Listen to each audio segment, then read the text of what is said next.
की शुरुआत में हमें हमारे मेन कैरेक्टर लू फेंग को दिखाया जाता है, जो कि बता रहा था कि मैं भी सही मानव की तरह यहाँ पे इस वर्ल्ड के अंदर रीइंकार्नेट होकर पहुंचा हूँ। मैं यहाँ पे ग्रेट फ्लेम डायनेस्टी की डीमन कैचिंग ब्यूरो के अंदर जेल का काम करता हूँ और आज भी मैं बाकी नॉर्मल दिनों की तरह जेल के अंदर डीमन को चेक करने के लिए आया हूँ। लेकिन इस बार जो डीमन यहाँ पे कैद हुई है वो एक कॉप चार्मर है और तभी हमें उस डीमन को दिखाया जाता है जो कि बोल रही होती है, लू फेंग प्लीज मुझे जेल से बाहर निकाल दो। अगर तुम ऐसा करते हो तो मैं तुम्हारे कुछ भी करने के लिए तैयार हूँ। और क्योंकि वो डीमन एक कॉप चार्मर होती है इसीलिए उसकी वॉइस के अंदर मैजिकल पावर होती है और उसकी वॉइस को सुनते लू फेंग के मन का ठरकना जाग जाता है। लेकिन क्योंकि हमारा मेन कैरेक्टर यहाँ पे रीइंकार्नेट हुआ है इसीलिए उसने ऑलरेडी अपने एडवांस एरा के अंदर सारी चीजें देख रखी है। उसके लिए ये कॉप चार्मर सिर्फ एक इंटरनेट सेलिब्रिटी तरह है जिसने अपने फेस के ऊपर ब्यूटी फिल्टर लगा रखा है। लू फेंग सोच रहा था हालांकि मैं इसके स्पेल के अंदर आ चुका हूँ लेकिन फिर भी मैं इसको बहुत इजीली रेजिस्ट कर सकता हूँ और साथ ही में अगर मैंने गलती से भी सेल खोल दिया तो मेरा सारा खून पी जाएगी। मेरे डीमन कास्टिंग ब्यूरो के बहुत सारे कलीग ऑलरेडी इसके हाथों से मारे जा चुके हैं और लू फेंग का मानना था कि वो ये सेम चीज दोहरा के बिल्कुल भी यहाँ पे मरने वाला नहीं है। लू फेंग उस डीमन के ऊपर चिल्लाते हुए बोलता है, तुम्हें आखिर लगा भी कैसे कि तुम मुझे अपने ट्रिक के अंदर फंसा सकती हो। मैं तुम्हें पहली नजर के अंदर देखते हुए बोल सकता कि तुम एक डीमन हो। और ये बोल के लू फेंग वहां जाने लगता है और क्योंकि वो कॉप चार्मर देखते कि लू फेंग वहां जा रहा है इसीलिए वो अपने सबसे पावरफुल ट्रिक को यूज करने डिसाइड करती है। वो वहां से खड़ी होते हुए एक बहुत ही सुंदर सी लड़की में चेंज हो जाती है और उसके बाद वो लू फेंग को बोलती है कि फटाफट से सेल को खोलो। और लू फेंग को ये फील हो रहा था कि अब उसकी वॉइस को रजिस्टर करना काफी मुश्किल हो चुका है। लू फेंग को यहाँ पे बिल्कुल भी नहीं लगा था कि कॉप चार्मर इतनी पावरफुल हो सकती है और लू फेंग सोच रहा था अगर मैं ऐसे पीछे नहीं मुड़ा तो काफी शर्म की बात होगी क्योंकि वो एक बहुत ही सुंदर लड़की के अंदर चेंज हो चुकी है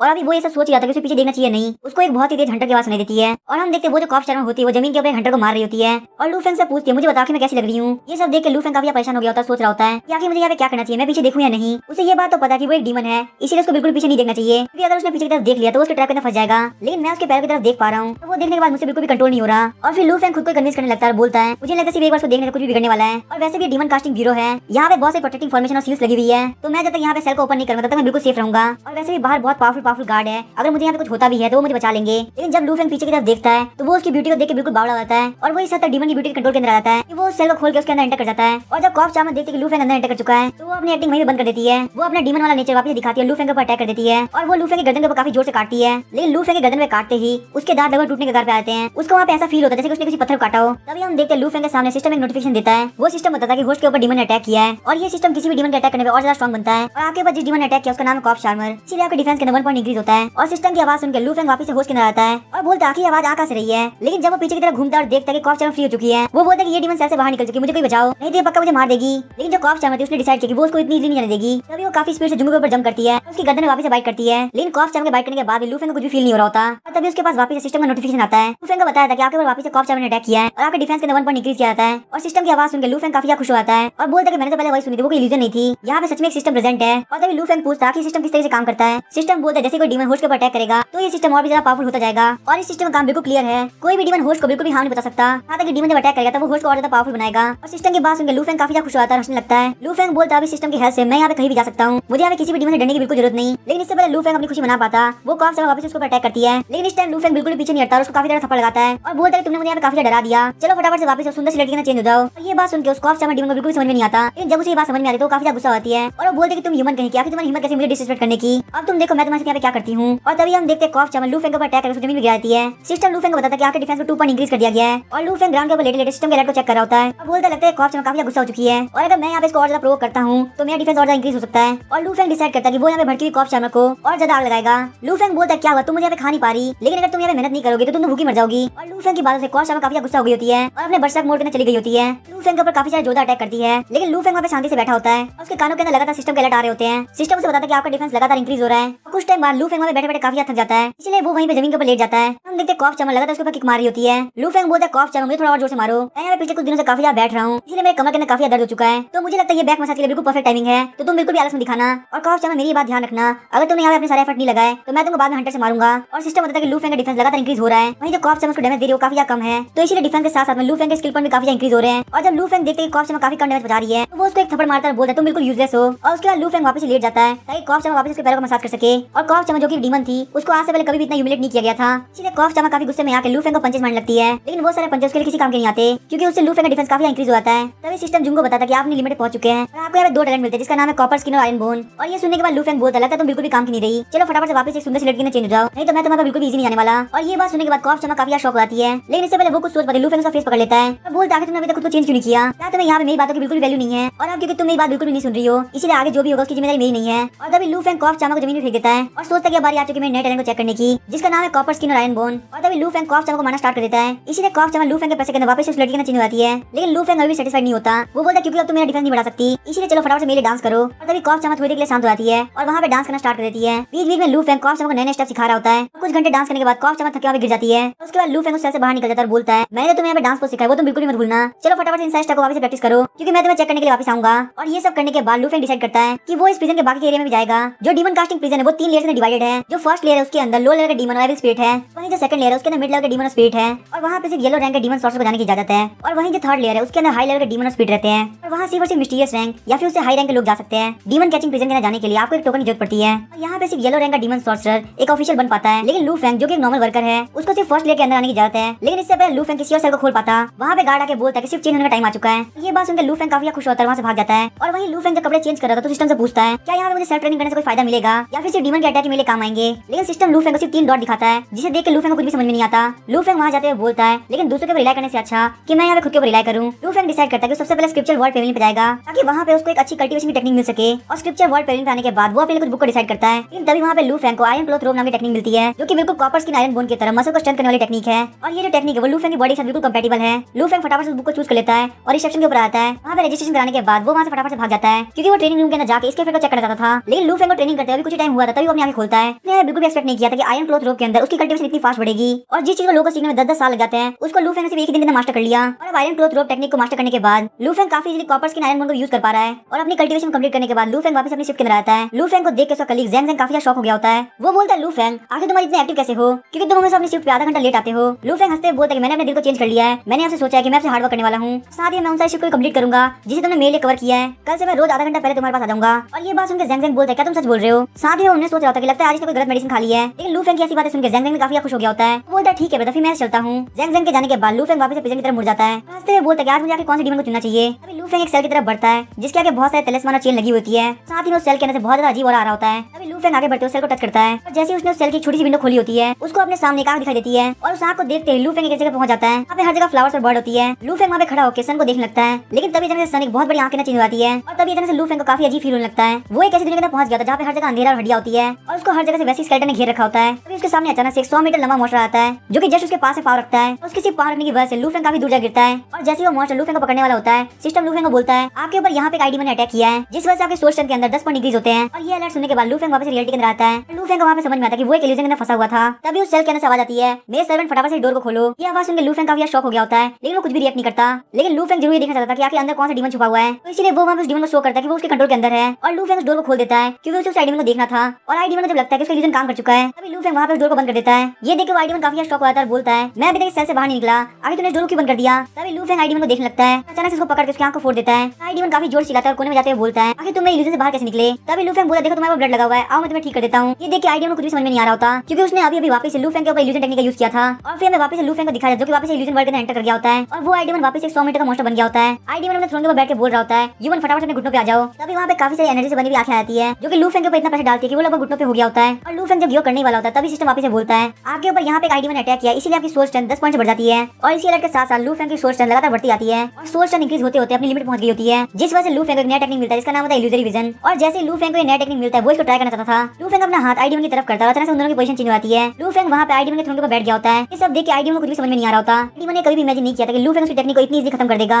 और यहाँ पे लू फेंग ने ना सिर्फ उसकी टेक्निक को खत्म किया था बल्कि उल्टा आईडीमन को इल्यूजन के अंदर फंसा दिया था। लू फेंग तभी चुकी बेहतर वापस रियलिटी के अंदर आता है। लू फेंग उस सेल के अंदर आईडीमन को उठाता है, उसको काफी जोर से फेंकता है और अचानक से ककाशी की 1000 year of death technique use करता है। लेकिन क्योंकि आईडीमन की वजह से लू फेंग को यहाँ पे एक नई टेक्निक मिली है इसीलिए वो यहाँ पे उसको मारता नहीं है बल्कि वो उसको बोलता है कि मैं अभी के लिए जा रहा हूँ, तुम थोड़ा रेस्ट कर लो पर मैं बाद में तुम्हारे पास पक्का आऊंगा। ये बात सुनकर आईडीमन काफी डर गया होता है। सीन चेंज होता है, हम देखते हैं लू फेंग वापस स्क्रिप्चर वर्ल्ड पेविलियन के अंदर आ गया होता है। यहाँ पे लू फेंग आके इल्यूजरी विजन के बारे में पढ़ता है। इल्यूजरी विजन के यहाँ पे 2 फंक्शन है, सबसे पहले दूसरे को कंट्रोल कर सकता है और दूसरा वो इल्यूजन क्रिएट कर सकता है। और जो बंदा इल्यूजरी विजन के अंदर आ गया लू फेंग को काफी इजीली कंट्रोल कर पाएगा। तो उस बंदे को लू फेंग किसी भी इल्यूजन के अंदर डाल सकता है। लेकिन इल्यूजरी विजन की लिमिटेशन ये है कि सामने वाले बंदे से आई कांटेक्ट होना काफी जरूरी है। आपके जो टारगेटेड सोल स्ट्रेंथ है वो आपसे ज्यादा नहीं होनी चाहिए। आपके टारगेटेड सोल स्ट्रेंथ आपसे ज्यादा हुई तो इसका इफेक्ट काफी रिड्यूस हो जाएगा या फिर इसका इफेक्ट पूरी से नलीफाई भी हो सकता है। इल्यूजरी विजन एक ऐसी टेक्निक है जो कि उसके मास्टर के ऊपर डिपेंड करती है। जितना ज्यादा उसका मास्टर ग्रो करेगा उतनी ज्यादा उसकी ग्रो करेगी। लू फेंग सोचता है जितनी उसकी सोल स्ट्रेंथ है उसके हिसाब से वो एनर्जी गैदरिंग रियल वाले मार्शल आर्ट्स को बहुत इजीली हरा पाएगा। लेकिन जो बंदे इनर एनर्जी लेवल पे होंगे उनको हराना काफी मुश्किल होगा। तभी हमें वहाँ के वॉरियर्स के रियलम के बारे में बताया जाता है। यहाँ पे वॉरियर्स को 5 मेजर रियलम में डिवाइड किया गया है। सबसे पहले आती है एनर्जी गैदरिंग रियलम, फिर आती है इनर एनर्जी रियलम, फिर होती है ट्रू एनर्जी रियलम और उसके बाद फियर्स एनर्जी रियलम और लास्ट में आती है इनेट रियलम जो कि ग्रैंड मास्टर के नाम से भी जानी जाती है। ये जो 5 रियलम है ये बिल्कुल 5 डीमन सॉर्सरर रैंक के बराबर ही है। डीमन सॉर्सरर के अंदर सबसे पहले आता है अप्रेंटिस डीमन सॉर्सरर, फिर आता है येलो रैंक डीमन सॉर्सरर, उसके बाद मिस्टीरियस रैंक डीमन सॉर्सरर, फिर अर्थ रैंक डीमन सॉर्सरर और लास्ट में आता है हेवन रैंक डीमन सॉर्सरर। और वहीं हर मेजर रियलम के अंदर 9 सब रियलम भी होती है और ये जो सब रियलम होते हैं 1 to 9 रैंक पे होते हैं। जैसे कि मार्शल आर्टिस्ट 9 रैंक के पीक पे पहुंच जाता है सिर्फ तभी वो नेक्स्ट रियलम में एंटर कर पाएगा। और भले लू फेंग के पास यहाँ पे कॉपर स्किन आयरन बोन है और साथ में आयरन क्लॉथ रोब भी है, उसके बावजूद वो अभी तक एनर्जी गैदरिंग रियलम के 3rd लेवल पे पहुंच पाया है। और यही वजह कि वो अगर इन एनर्जी रियलम के ओपोनेंट को फेस करेगा तो उसको उससे फाइट करने में काफी ज्यादा दिक्कत होगी। लेकिन लू फेंग को इन सही बातों से कुछ खास फर्क नहीं पड़ता। वो बोलते हैं मुझे सिस्टम मिले वैसे 2 दिन हुआ है और 2 दिन में ही मैं जिस लेवल पे हूँ वहाँ पे मैं इनविंसिबल बन चुका हूँ। मैं तो बस ये सोच रहा हूँ अगर मैं इसी तरह से ट्रेन करता रहा तो कुछ दिनों में मैं कितना पावरफुल बन जाऊंगा।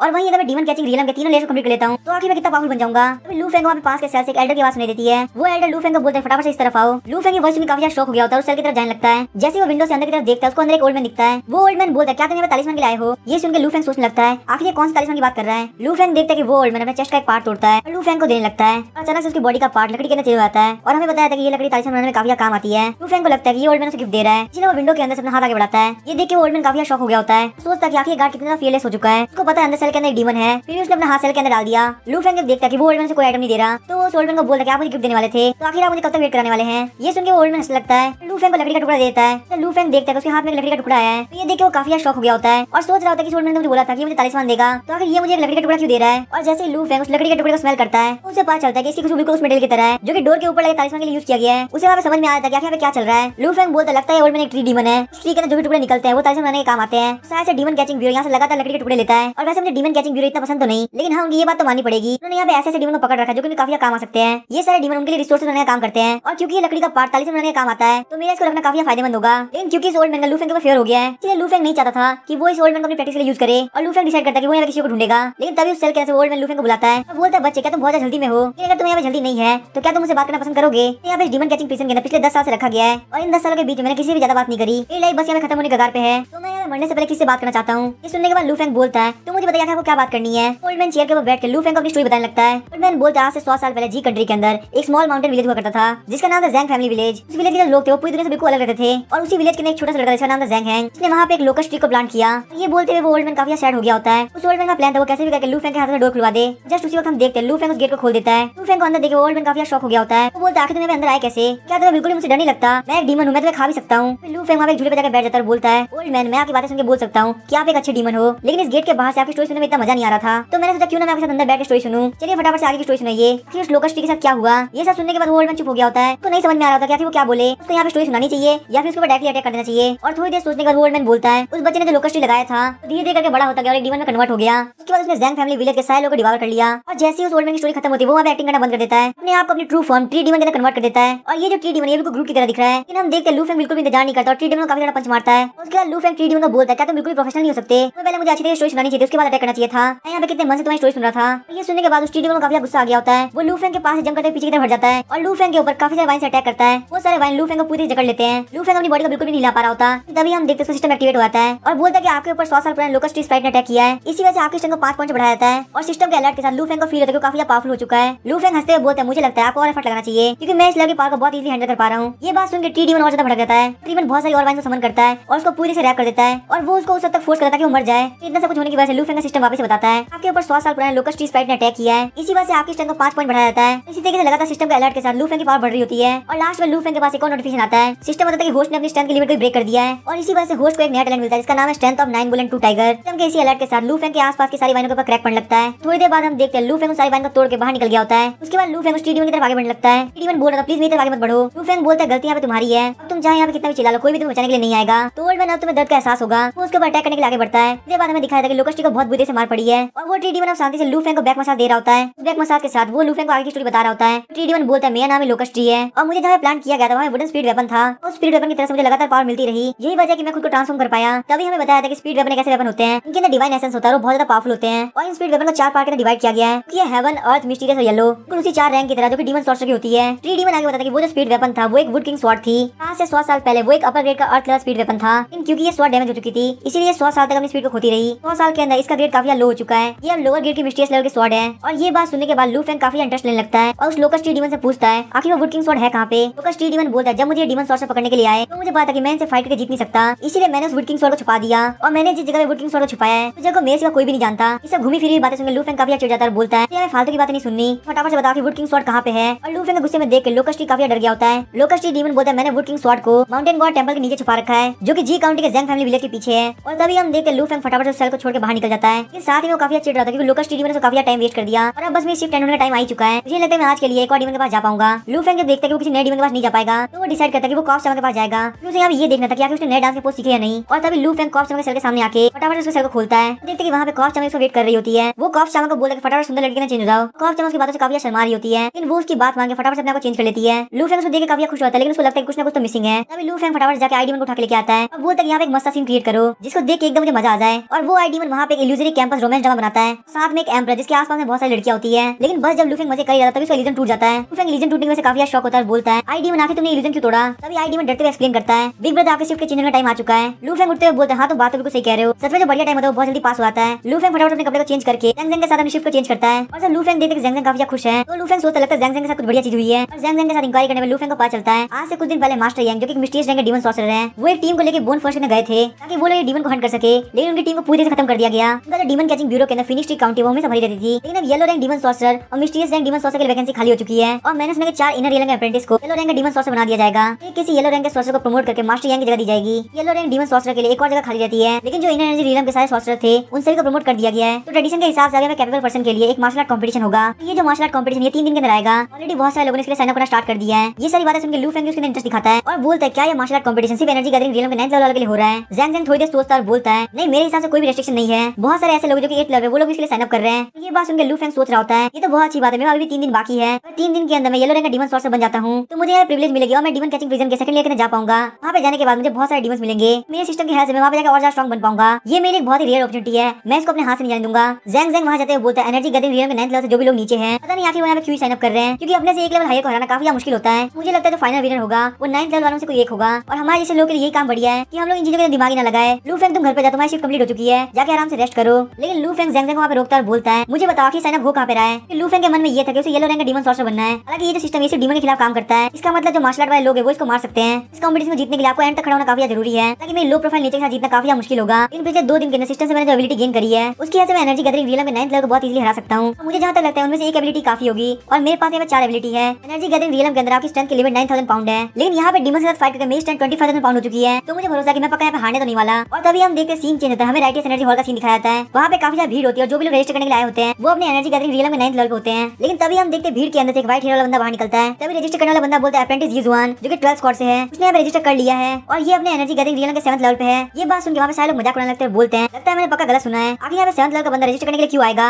अरे बच्चा भी सपने देखना नहीं भूला। इसमें ये बंदा बहुत बड़ा बेवकूफ है। मैं जो कि 8th लेवल पे हूँ वो भी रजिस्टर करने की हिम्मत नहीं कर रहा। लगता है ये बंदा खुद को ज्यादा ओवर एस्टिमेट कर रहा है। तभी यीजुआन बोलता है सच में तुम लोग तालाब के अंदर मेंढक जैसे हो। अगर किसी की जीत किसी के कल्टीवेशन लेवल पर डिपेंड करती तो आखिर इस कॉम्पिटिशन का क्या मतलब होता। लोग यहाँ पे आते और अपना कल्टीवेशन लेवल दिखा के जीत जाते। तुम जैसे लोग जिनके चैलेंज लेने की हिम्मत नहीं है आखिर वो दूसरों का मजाक कैसे उड़ा लेते हैं। ये बात सुन के मजाक उड़ाने से एक बंदा काफी गुस्सा होता है और बोलता है मेरे जैसे बंदे को सेल्फ अवेयर बोलते हैं ना कि तुम्हारी तरह एक बेवकूफ जो कि मरने के लिए तैयार हो गया है। तभी हम देखते भीड़ के अंदर से एक और हाथ खड़ा होता है बोलता है ब्रदर ये जो भी बोले वो बिल्कुल सही है। मैं इनकी बात से पूरी तरह एग्री करता हूँ। ब्रदर ये के अंदर काफी ज्यादा हिम्मत है और मैं इस बात को काफी इंस्पायर करता हूँ। मैं यहाँ पे काफी हेजिटेट करा था कि मैं इस कॉम्पिटिशन में रजिस्टर करूँ या नहीं क्योंकि मेरा कल्टीवेशन लेवल काफी लो है। लेकिन अब ब्रदर ये ने यहाँ पे एग्जांपल सेट कर दिया है तो मैं भी इस कॉम्पिटिशन में पक्का ज्वाइन करने वाला हूँ। और लू फेंग के सपोर्ट की वजह से यीजुआन और भी ज्यादा कॉन्फिडेंट हो जाता है। यीजुआन बोलते हैं ब्रदर तुमने बिल्कुल सही कहा। इसमें तुम्हारे अंदर काफी ज्यादा हिम्मत है कि तुम भी आगे खड़े हुए। कल्टीवेशन लेवल लो है या ज्यादा है इसे क्या फर्क पड़ता है क्योंकि कल्टीवेटर होने के तौर पे हमारे दिल के अंदर किसी भी चैलेंज लेने की हिम्मत होनी चाहिए। चाहे हमारे सामने कितना ही पावरफुल एनिमी क्यों ना हो हमें हमेशा फाइट करनी चाहिए। अगर हम अपने सामने हाई कल्टीवेशन देख के अपनी स्वॉर्ड को नीचे रख देंगे तो हम कभी भी लाइफ के अंदर आगे नहीं बढ़ पाएंगे क्योंकि कभी ना कभी कोई ना कोई होगा जिसकी कल्टीवेशन हमसे हाई होगी। लेकिन केस का मतलब ये तो नहीं कि हम अपनी स्वॉर्ड को उठाएंगे ही नहीं। ये जुआन की स्पीच की वजह से आसपास के लोग भी काफी इंस्पायर हो जाते हैं और वो सारे लोग भी बोलने हम लोग रजिस्टर करना चाहते हैं। ये जुआन लू फेंग को बोलते हैं मैं तुम्हारे साथ हूँ भले हम लोग एनर्जी गैदरिंग रियलम के 7th लेवल पे क्यों ना हो फिर भी हम लोग इस कॉम्पिटिशन में पक्का डिफरेंस डालेंगे। ये बात सुनकर लू फेंग काफी एम्बेरस होता है बोलता है मैं तो सिर्फ 3rd लेवल पे हूँ।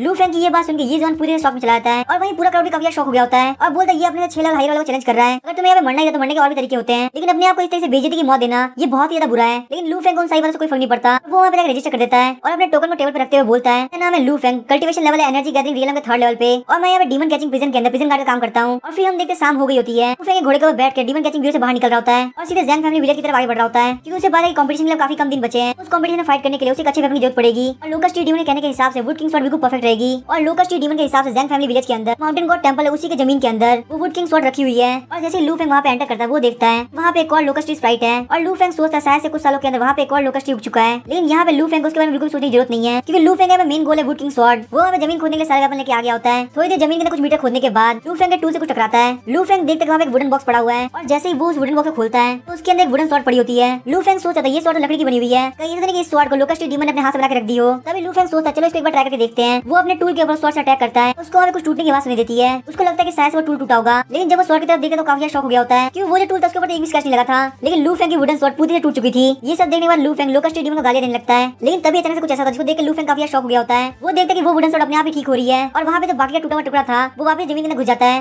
तभी जमीन के अंदर से काफी सारी वाइन्स निकलती है और लू फेंग को अटैक करने लगती है और तभी लू फेंग स्वॉर्ड से उस वाइन को ब्लॉक करने लगता है। तो इधर में लू फेंग को पता चलता है कि वो वाइन उसको टारगेट नहीं कर रही बल्कि उस वाइन का टारगेट लू फेंग के हाथ में पड़ी वुड किंग स्वॉर्ड। तभी अचानक से वुड किंग स्वॉर्ड के अंदर काफी एनर्जी इकट्ठा होने लगती है और जैसे ही लू फेंग स्वॉर्ड को स्विंग करता है वहाँ पे काफी ज्यादा स्वॉर्ड एनर्जी रिलीज होती है और उतने छोटे से अटैक से सामने पड़े लोकस्ट ट्री के अंदर खड़ा हो गया होता है। ये देखने के बाद लू फेंग काफी खुश हो गया और सोचता है मुझे ये बात पता चल चुकी है कि मुझे वुड किंग स्वॉर्ड को कैसे यूज करना है। लू फेंग को याद आता है कि लोकस्ट ट्री डीमन के कहने के हिसाब से ये जो स्वॉर्ड है वो अपने ओनर के साथ ब्लड कांटेक्ट कर सकती है। लू फेंग जैसे ही स्वॉर्ड की हेल्प से अपनी उंगली को काटने का ट्राई करता है तभी वो देखते हैं उसके हाथ को तो कुछ भी नहीं हुआ बल्कि वुड किंग स्वॉर्ड का टुकड़ा टूट चुका है। इस चीज से फ्रस्ट्रेट होकर वो स्वॉर्ड को ऐसे स्विंग करने लगता है। थोड़ी देर बाद लू फेंग काफी थक गया होता है और सोचता है कि मैं स्वॉर्ड से कांटेक्ट कैसे बना सकता हूँ। तभी वुड किंग स्वॉर्ड के अंदर छोटी छोटी वाइन ग्रो करना स्टार्ट कर देती है और सीधे जाकर लू फेंग की बॉडी के अंदर एंटर करने लगती है। लू फेंग को वहाँ पे रिएक्ट करने का टाइम नहीं मिलता। लू फेंग सोचता लगता है स्वॉर्ड में से कांटेक्ट बना रही है। ये सोचते हुए लू फेंग वुड किंग स्वॉर्ड को अपना ब्लड एब्सॉर्ब कर देता है, पर ये बात लू फेंग को बिल्कुल नहीं पता कि कोई भी ऐसी स्पीड वेपन का कांटेक्ट नहीं बना सकता। स्पीड वेपन का ओनर है, उसके पास इतनी स्ट्रेंथ होनी चाहिए कि वो इसको कंट्रोल कर सके और अगर उसके पास इतनी पावर नहीं होगी तो कांटेक्ट बनाते वक्त वो स्पीड वेपन उसकी पूरी एनर्जी को एब्सॉर्ब कर जाएगा। और यही सेम लू फेंग के साथ भी हो रहा होता है। थोड़ी देर बाद लू फेंग अपनी आंखें खोलता है तो देखता है कि वो स्वॉर्ड अभी भी उसकी एनर्जी को एब्सॉर्ब कर रहा है। लू फेंग सोचता है यहाँ पे कुछ ना कुछ तो गड़बड़ है। तभी लू फेंग अपने लेफ्ट हैंड के अपने स्ट्रेंथ को इकट्ठा करता है और उस स्वॉर्ड को पकड़ते हुए बोलता है फटाफट से एब्सॉर्ब करना बंद करो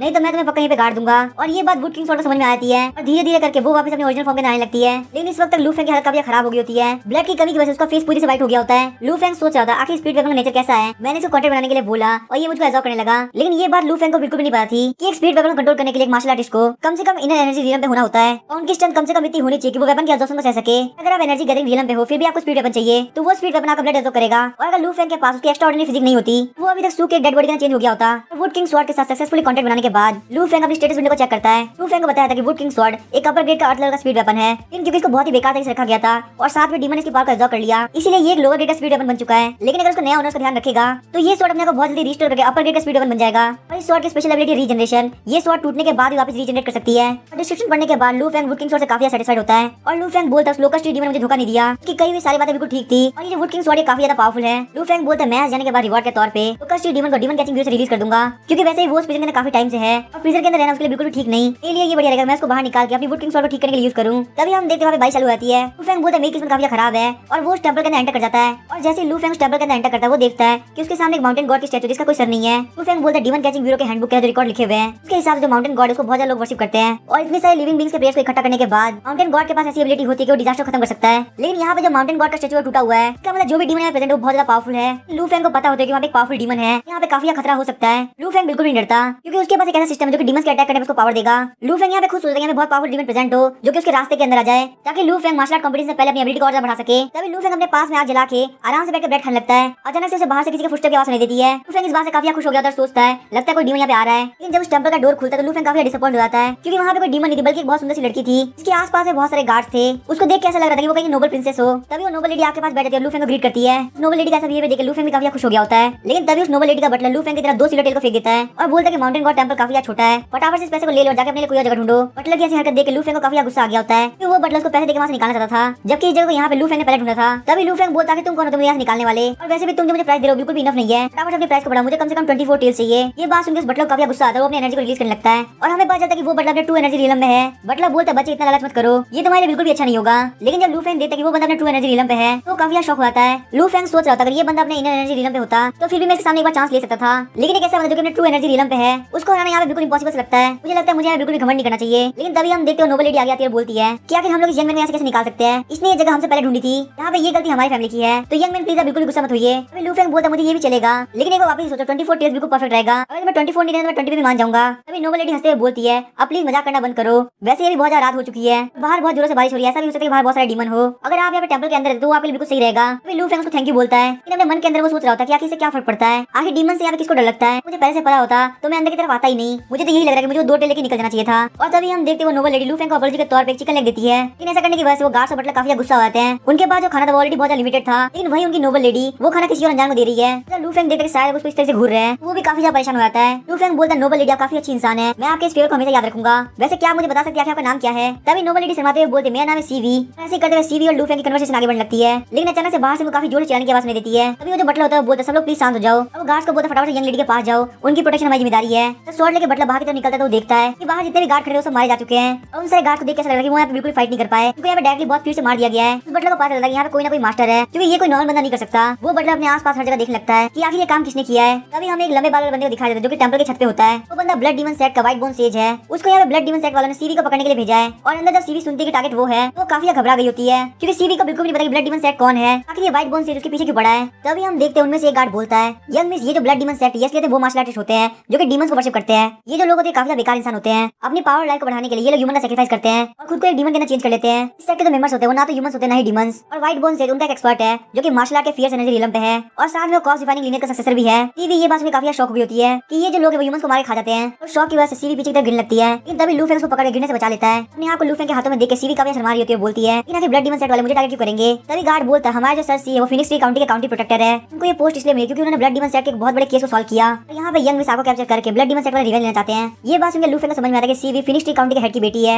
यहाँ पे लू फेंग के लिए ये बड़ी प्रॉब्लम नहीं थी। यहाँ पे लू फेंग को ये जानना जरूरी था कि जो ब्लड डीमन सेट के लोग हैं वो ह्यूमंस या डीमंस। तभी लू फेंग डोर पे खड़े गार्ड को बोलता है, ह्यूमंस और घोस्ट से डील करना ये मेरी स्पेशलिटी है, मुझे यहाँ पे तुमसे कंफर्म करना कि जो ब्लड डीमन सेट के लोग हैं वो ह्यूमंस या डीमंस। फिनिक्स ट्री काउंटी का डीमन कैचिंग ब्यूरो से एक अप्रेंटिस डीमन सॉर्सरर हूँ। और लू फेंग के कॉन्फिडेंट वर्ड्स को सुनकर सीवी को उसके अंदर होप दिखने लगती है। सीवी बोलती है, लू फेंग, मैंने कभी एक्सपेक्ट नहीं किया था कि तुम डीमन कैचिंग ब्यूरो से होगे। मैंने ये बात सुनी कि जो डीमन सॉर्सरर होते हैं वो डीमंस को मारने में एक्सपर्ट होते हैं, तो तुम्हारे पास यहाँ पे व्हाइट बोन से फाइट करने के अलग-अलग तरीके जरूर होंगे। लेकिन वहीं पे सीवी देख रही होती है जो भी गार्ड डोर पे खड़े थे वो सब हंस रहे होते हैं। वो गार्ड बोलता है, यंग मिस, ये अप्रेंटिस डीमन सॉर्सरर है क्योंकि एक लोवेस्ट रैंक मानी जाती है और वहीं इसकी cultivation level energy gathering realm पे है, तो मुझे नहीं लगता ये यहाँ पे कुछ भी कर पाएगा। ये सब सुनने के बाद सीवी लू फेंग को ब्लेम नहीं करती बल्कि बोलते कि तुम्हें टेंपल के अंदर रहना चाहिए क्योंकि बाहर जाना तुम्हारे काफी खतरनाक हो सकता है। लू फेंग बोलता है, मेरे बारे में बिल्कुल टेंशन करने की जरूरत नहीं, मैं बस यहाँ पे ये जानना चाहता हूँ कि वो व्हाइट बोन से ह्यूमन या डीमन। तभी उनमें से एक गार्ड बोलता है वो हाफ ह्यूमन और हाफ डीमन की बॉडी के अंदर डीमन ऑर्गन को ट्रांसप्लांट किया गया है। ये सब सुनने के बाद लू फेंग सिस्टम से पूछता है, क्या इस तरह का हाफ डीमन मुझे किसी भी तरह का हार्म पहुंचा सकता है। तभी सिस्टम रिप्लाई करता है कि ये एक ऐसा सिस्टम है जो कि डीमंस के अटैक करने वालों को पावरफुल बनाता है ताकि हाफ डीमन के अटैक से। ये सारी बातें सुनकर लू फेंग काफी शॉक हो गया होता है और सोचता है अगर ये गार्ड व्हाइट बोन से इसको नहीं हरा पाए तो मेरी लाइफ भी बहुत बड़े खतरे में आ जाएगी। और उसे अपने आप के ऊपर इतना कॉन्फिडेंट होने के लिए काफी रिग्रेट हो रहा था। तभी वहाँ पे डिमोनिक विंड से टेंपल का डोर खुलता है और उस टेंपल के अंदर बहुत सारे ज़ॉम्बी घुसने लगते हैं जिसको व्हाइट बोन से ने डिफाइन किया था। और क्योंकि वहाँ बहुत सारे ज़ॉम्बी आ गए थे इसलिए उनमें से एक गार्ड अपनी लाइफ फोर्स को बंद कर देता है ताकि वो एक सीक्रेट टेक्निक को यूज कर सके। इसका नाम है टेम्पररी रिपेलिंग द होर्ड। और वहीं उनमें से एक गार्ड बैरियर को सेटअप करने लगता है। तभी उनमें से एक गार्ड लू फेंग के पीछे आता है और वो डीमन वहाँ पे सीवी के ऊपर अटैक करने वाला होता है। तभी उसी क्रिटिकल मोमेंट में जिस गार्ड ने अपनी लाइफ फोर्स को बंद किया था वो अपने कॉपर आर्मर की हेल्प से ज़ॉम्बी का हाथ उड़ा देता है और तभी वहाँ पे बैरियर एक्टिवेट हो जाता है। लेकिन वो जो गार्ड था वो वहाँ से गायब होने लगता है क्योंकि उसने अपनी लाइफ फोर्स को ऑलरेडी पूरा यूज कर लिया था। हालांकि उसको यहाँ बिल्कुल भी रिग्रेट नहीं था क्योंकि उसकी यंग मिस बिल्कुल ठीक थी। तभी हमें बाहर का सीन दिखाया था, व्हाइट बोन से जो बटलर दोनों फाइट कर रहे होते हैं। जब बटलर देखता है कि टेंपल के अंदर मॉन्स्टर एंटर कर रहे हैं तो वो ये देख के डिस्ट्रैक्ट हो जाता है। बटलर को पता था कि इस फाइट को ज्यादा देर तक खींचना उसके लिए काफी खतरनाक होगा, इसलिए वो यहाँ पे डिसाइड करता है कि वो इस फाइट को बहुत जल्दी खत्म कर देगा। वो बटलर अपनी स्किल का यूज करता है जिसका नाम होता है एक्सप्लोडिंग क्लो टेक्निक। उस स्किल का यूज करके बटलर की बॉडी काफी मसल वाली हो गई होती है और बटलर काफी स्पीड से व्हाइट बोन सेज के फेस पे काफी पंच मारने वाला होता है। लेकिन व्हाइट बोन सेज कुछ भी नहीं करता, उसके पंच को ले लेता है। हालांकि बटलर के पंच से व्हाइट बोन सेज हिला भी नहीं होता। व्हाइट बोन सेज बस अपनी एनर्जी को रिलीज करता है और उसकी एनर्जी को रिलीज करते बटलर पीछे की तरफ गिरता है। व्हाइट बोन सेज की एनर्जी रिलीज करने की वजह से बटलर काफी घायल हो गया होता है और वो लगातार व्हाइट बोन सेज को देख रहा होता है। बटलर बोला, तुमने अपने आप को एक सिल्वर आर्मर कॉप्स के अंदर चेंज कर दिया है। व्हाइट बोन सेज हंसते हुए बोलता है, ये एक ज़ॉम्बी की पावर है, तुम यहाँ पे देख सकते हो कितना परफेक्ट क्रिएचर है। मुझे यहाँ पे किसी वेपन की जरूरत नहीं, मैं ऑलरेडी बहुत ज्यादा पावरफुल हूँ। मुझे बस यहाँ फ्रेश ब्लड चाहिए और मैं अपनी पावर को और ज्यादा बढ़ा पाऊंगा।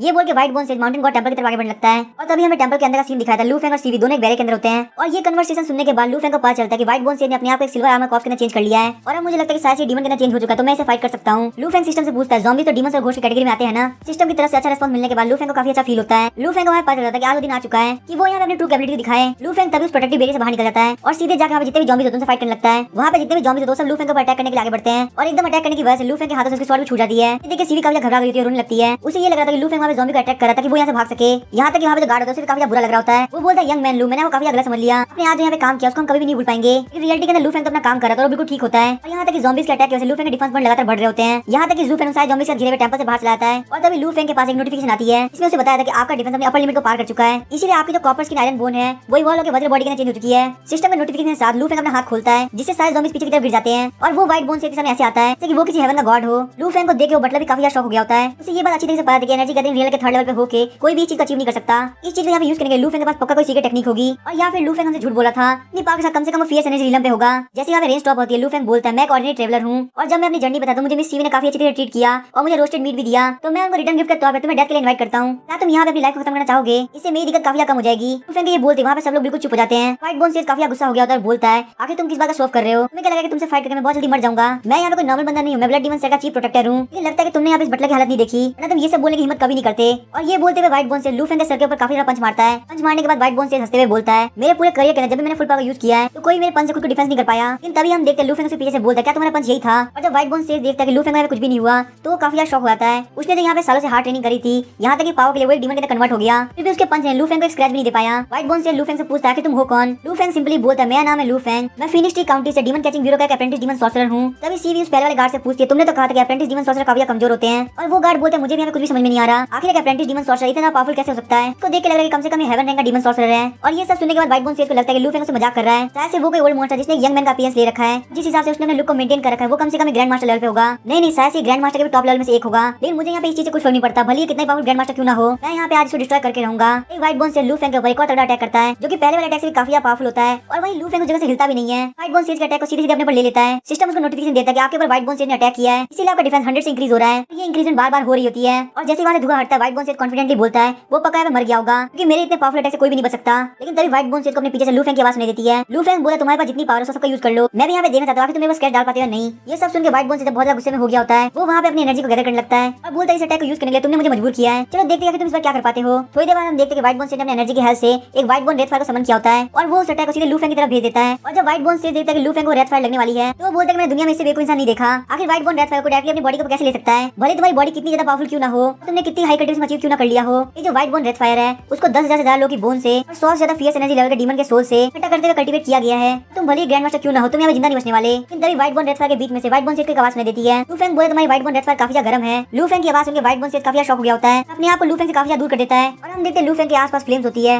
वही सिस्टम से बता रहा होता है आपके ऊपर व्हाइट बोन रेड फायर से अटैक किया गया है, इस वजह से आपका फायर एट्रीब्यूट 100% से लगातार इंक्रीज हो रहा है। और ऐसे ही लगातार सिस्टम की तरफ से नोटिफिकेशन आते हुए बताया जाता है आपने यहाँ पे एक टैलेंट एबिलिटी को गेन किया जिसका नाम है फायर कंट्रोल। और जैसे व्हाइट बोन रेड फायर वहाँ से गायब होने लगती है सिस्टम वापस लू फेंग को बोलता है कि आपके ऊपर व्हाइट बोन रेड फायर से अटैक हुआ है, इसीलिए आपका फायर एट्रीब्यूट 100% से लगातार इंक्रीज हो रहा है। और थोड़ी देर तक लगातार 100% इंक्रीज होने के बाद सिस्टम से कांग्रेचुलेट करता है, बोलता है आपकी जो फायर कंट्रोल एबिलिटी है वो इवॉल्व होकर फायर मास्टरी के अंदर चेंज हो चुकी है। सिस्टम की नोटिफिकेशन सुनने के बाद लू फेंग बोलता है व्हाइट बोन सेज क्या तुम्हारे पास कुछ और बाकी है। ये सब सुनने के बाद व्हाइट बोन सेज काफी घबरा गया होता है, सोच रहा होता है कि बिल्कुल इंपॉसिबल है, कोई भी व्हाइट बोन रेड फायर से नहीं बच सकता। और वही व्हाइट बोन सेज को पता चलता है कि वो अपने व्हाइट बोन रेड फायर को समन नहीं कर पा रहा। ऐसा लग रहा था जैसे कि उससे किसी ने व्हाइट बोन रेड फायर को चुरा लिया हो। और उसके बाद व्हाइट बोन सेज वापस से ट्राई करता है लेकिन कोई भी व्हाइट बोन रेड फायर नहीं आ रही होती। व्हाइट बोन सेज काफी शॉक हो जाता है, सोच रहा होता है कि जिस व्हाइट बोन रेड फायर को मैंने बहुत सारे साल लगा कल्टीवेट किया उस व्हाइट बोन रेड फायर को मुझसे किसी और ने ऐसे छीन लिया। वो लू फेंग को चिल्लाता है, बोलता है फटाफट से मेरी व्हाइट बोन रेड फायर वापस करो। तभी लू फेंग बोलता है अगर तुम यही चाहते हो मैं तुम्हें व्हाइट बोन रेड फायर वापस कर दूं मुझे इसके अंदर कोई प्रॉब्लम नहीं है। उसके बाद वो व्हाइट बोन रेड फायर से व्हाइट बोन सेज के ऊपर अटैक कर देता है। वहाँ पे एक बहुत बड़ा धमाका होता है, व्हाइट बोन सेज फ्लेम्स के अंदर गायब हो गया होता है और वहाँ से धमाके की वजह से इंपैक्ट हुआ होता है उससे वो बटलर काफी दूर जा गिरता है। और तभी लू फेंग सांस लेता है और व्हाइट बोन रेड फायर को वापस अपने अंदर कर लेता है। लू फेंग की इतनी तगड़ी सांस लेने की वजह से वो बटलर वापस हवा के अंदर घूम के दूर गिर जाता है। और जब लू फेंग व्हाइट बोन सेज की राख को देखता है तो उसे काफी लॉस फील होता है, क्योंकि जो व्हाइट बोन सेज था वो फियर्स एनर्जी रीलिंग के पीक पे था तो उसके पास बहुत सारे ट्रेजर्स, स्पीड वेपन्स, एलेक्सिर, मैनुअल और बहुत सारे पैसे होंगे और ये सब उसने अपने स्टोरेज रिंग में छुपा के रखा होगा। लेकिन मेरे व्हाइट बोन रेड फायर को यूज करने की वजह से वो सब जल चुका है। और लू फेंग को थैंक यू बोलने के लिए वो जो बटलर होता है वो उसको काउंटी प्रोटेक्टर टोकन देता है। बटलर बोलता है आप इस टोकन को दिखा के फिनिश ट्री काउंटी के अंदर कोई भी मैटर को सॉल्व कर सकते हैं, क्योंकि फिनिश ट्री काउंटी के अंदर लोग मेरी काफी रेस्पेक्ट करते हैं। फिर लू फेंग हंसते हुए उस टोकन को ले लेता है और बोलता है मुझे टोकन देने के लिए थैंक यू। जिस गार्ड ने लू फेंग का पहले मजाक उड़ाया था वो अपने घुटनों पे आता है और बोलता है मास्टर लू फेंग प्लीज मुझे माफ कर दीजिए, मैंने आपके पहले काफी ज्यादा बेइज्जती करी थी और यहाँ पे हम सबकी लाइफ बचाने के लिए थैंक यू। फिर लू फेंग हंसता है और बोलता है चलो ठीक है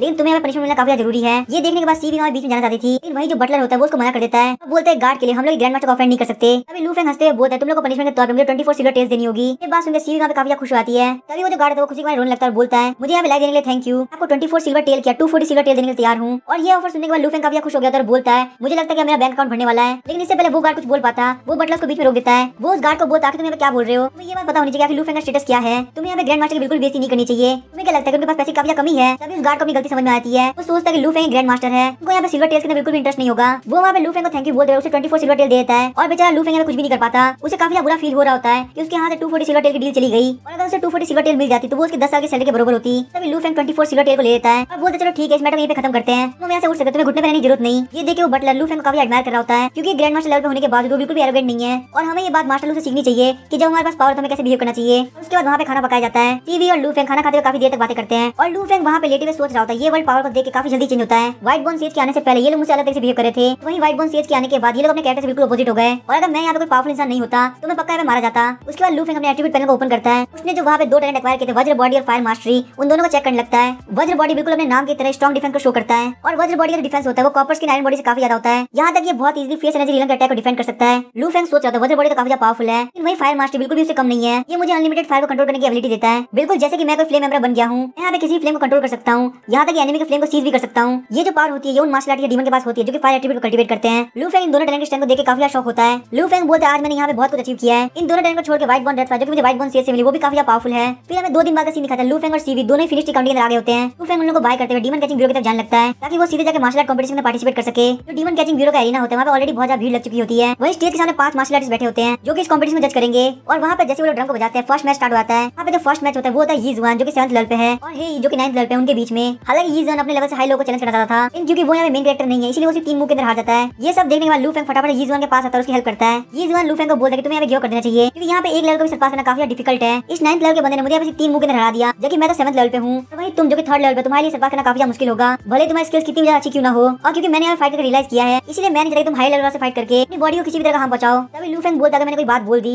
तो मैं उससे बिल्कुल पीछे नहीं हट सकता। ये सुनने के बाद यीजुआन और ज्यादा गिल्टी फील करने लगता है, क्योंकि यीजुआन की वजह से लू फेंग बहुत बड़ी मुसीबत में फंस चुका है। और तभी हम देखते वापस से ड्रम बजाया जाता है और सेकंड मैच स्टार्ट होता है। यहाँ पे ये जो मैच था वो तो लू फेंग जो कि 3rd लेवल पे है, लिन जाओ जो कि 9th लेवल पे उनके बीच में। जब लिन जाओ देखता है कि लू फेंग 3rd लेवल पे है तो काफी ज्यादा कॉन्फिडेंट हो जाता है। लिन जाओ सोच रहा होता है मुझे यहाँ फ्री के पॉइंट मिल गए। लिन जाओ काफी एरोगेंटली बोलता है चलो फटाफट अपने वेपन को निकालो। वही लिन जाओ के पास एक स्वॉर्ड को देख के लू फेंग बोलता है क्या तुम यहाँ पे अपने वेपन को यूज नहीं करने वाले। तभी लिन जाओ अपने दोनों हाथ को पीछे घुमा लेता है और बोलता है मुझे तुमसे फाइट करने के लिए किसी स्वॉर्ड की जरूरत नहीं। लू फेंग बोलता है लेकिन मैं ऐसा बिल्कुल नहीं चाहता, अगर तुम्हारे हाथ में वेपन नहीं होगा और मैं वेपन की हेल्प से जीत जाऊंगा तुम बाद में यही बोलो कि मैंने अनफेयर किया। तभी लिन जाओ बोलता है तुम्हें यहाँ पे जिस भी वेपन का यूज करना तुम कर सकते हो, अगर तुम्हारे अटैक से मेरा एक स्टेप भी पीछे हो जाएगा तो मैं अपनी हार मान लूंगा और मैं एक बार भी नहीं बोलूंगा कि तुम अनफेयरली जीते हो। क्योंकि लिन जाओ इतना बोल रहा था इसलिए लू फेंग ज्यादा जिद नहीं करता, वो अपनी वुड किंग स्वॉर्ड को बाहर निकालता है। लू फेंग काफी जोर से इंट्रोड्यूस करते हुए बोलता है मेरी जो स्वॉर्ड है 3 फीट लंबी है और इसका जो वेट है वो काफी हल्का क्योंकि पूरे से वुड से बनी हुई है और इसको 1000 साल पुराने एम्परर के हार्ट से बनाया गया है। इस स्वॉर्ड को बनने में पूरे 18 साल लगे और वही स्वॉर्ड का नाम है वुड किंग स्वॉर्ड जो कि एक लोअर ग्रेड की मिस्टीरियस रैंक की स्पीड वेपन है। तो ब्रदर्स प्लीज इसकी क्वालिटी को अप्रिशिएट करो। लू फेंग की अनाउंसमेंट सुनकर सारे लोग काफी जोर से हंसने लगते हैं। वो सारे लोग बोलते हैं सच में लड़का काफी अजीब है, ये एक टूटी वुडन स्वॉर्ड को एक मिस्टीरियस रैंक का लोअर ग्रेड का स्पीड वेपन बोल रहा है। और अब इसकी हरकत से मैं समझ में आ चुका है कितना बड़ा मंदबुद्धि है जो इसने 3rd लेवल पे होकर इस कंपटीशन में पार्टिसिपेट किया। तभी लू फेंग लिन जाओ को बोलता है ब्रदर मेरी बात ध्यान सुनो, मैं एक मिस्टीरियस रैंक के स्पीड वेपन को यूज कर रहा हूँ तो तुम बिल्कुल भी मत बोलना कि मैं अनफेयरली जीता हूँ। और लू फेंग की बातें सुनकर लिन जाओ काफी शॉक हो गया और बोलता है नहीं मैं ऐसा बिल्कुल भी नहीं बोलूंगा। तभी लू फेंग लिन जाओ के ऊपर अपनी स्वॉर्ड काफी जोर से फेंकता है, लेकिन लिन जाओ स्वॉर्ड को काफी इजीली पकड़ लेता है और बोलता है सिर्फ बच्चे वुडन स्वॉर्ड से खेलते हैं, अपनी ये बेवकूफ वाली हरकतें बंद करो, फटाफट मेरे ऊपर अटैक करो। और उसके बाद लिन जाओ वुड किंग स्वॉर्ड को तोड़ देता है, लेकिन लू फेंग बिल्कुल एक्सप्रेशनलेस होकर उस सारी चीज को देख रहा होता है। तभी हम देखते लिन जाओ के हाथ पे कट लग गया होता है और लिन जाओ के हाथ पे लगे कट से काफी दर्द हो रहा होता है। वही जो वुड किंग स्वॉर्ड का टूटा हुआ टुकड़ा होता है उसके अंदर ब्लू लाइट निकलने लगती है।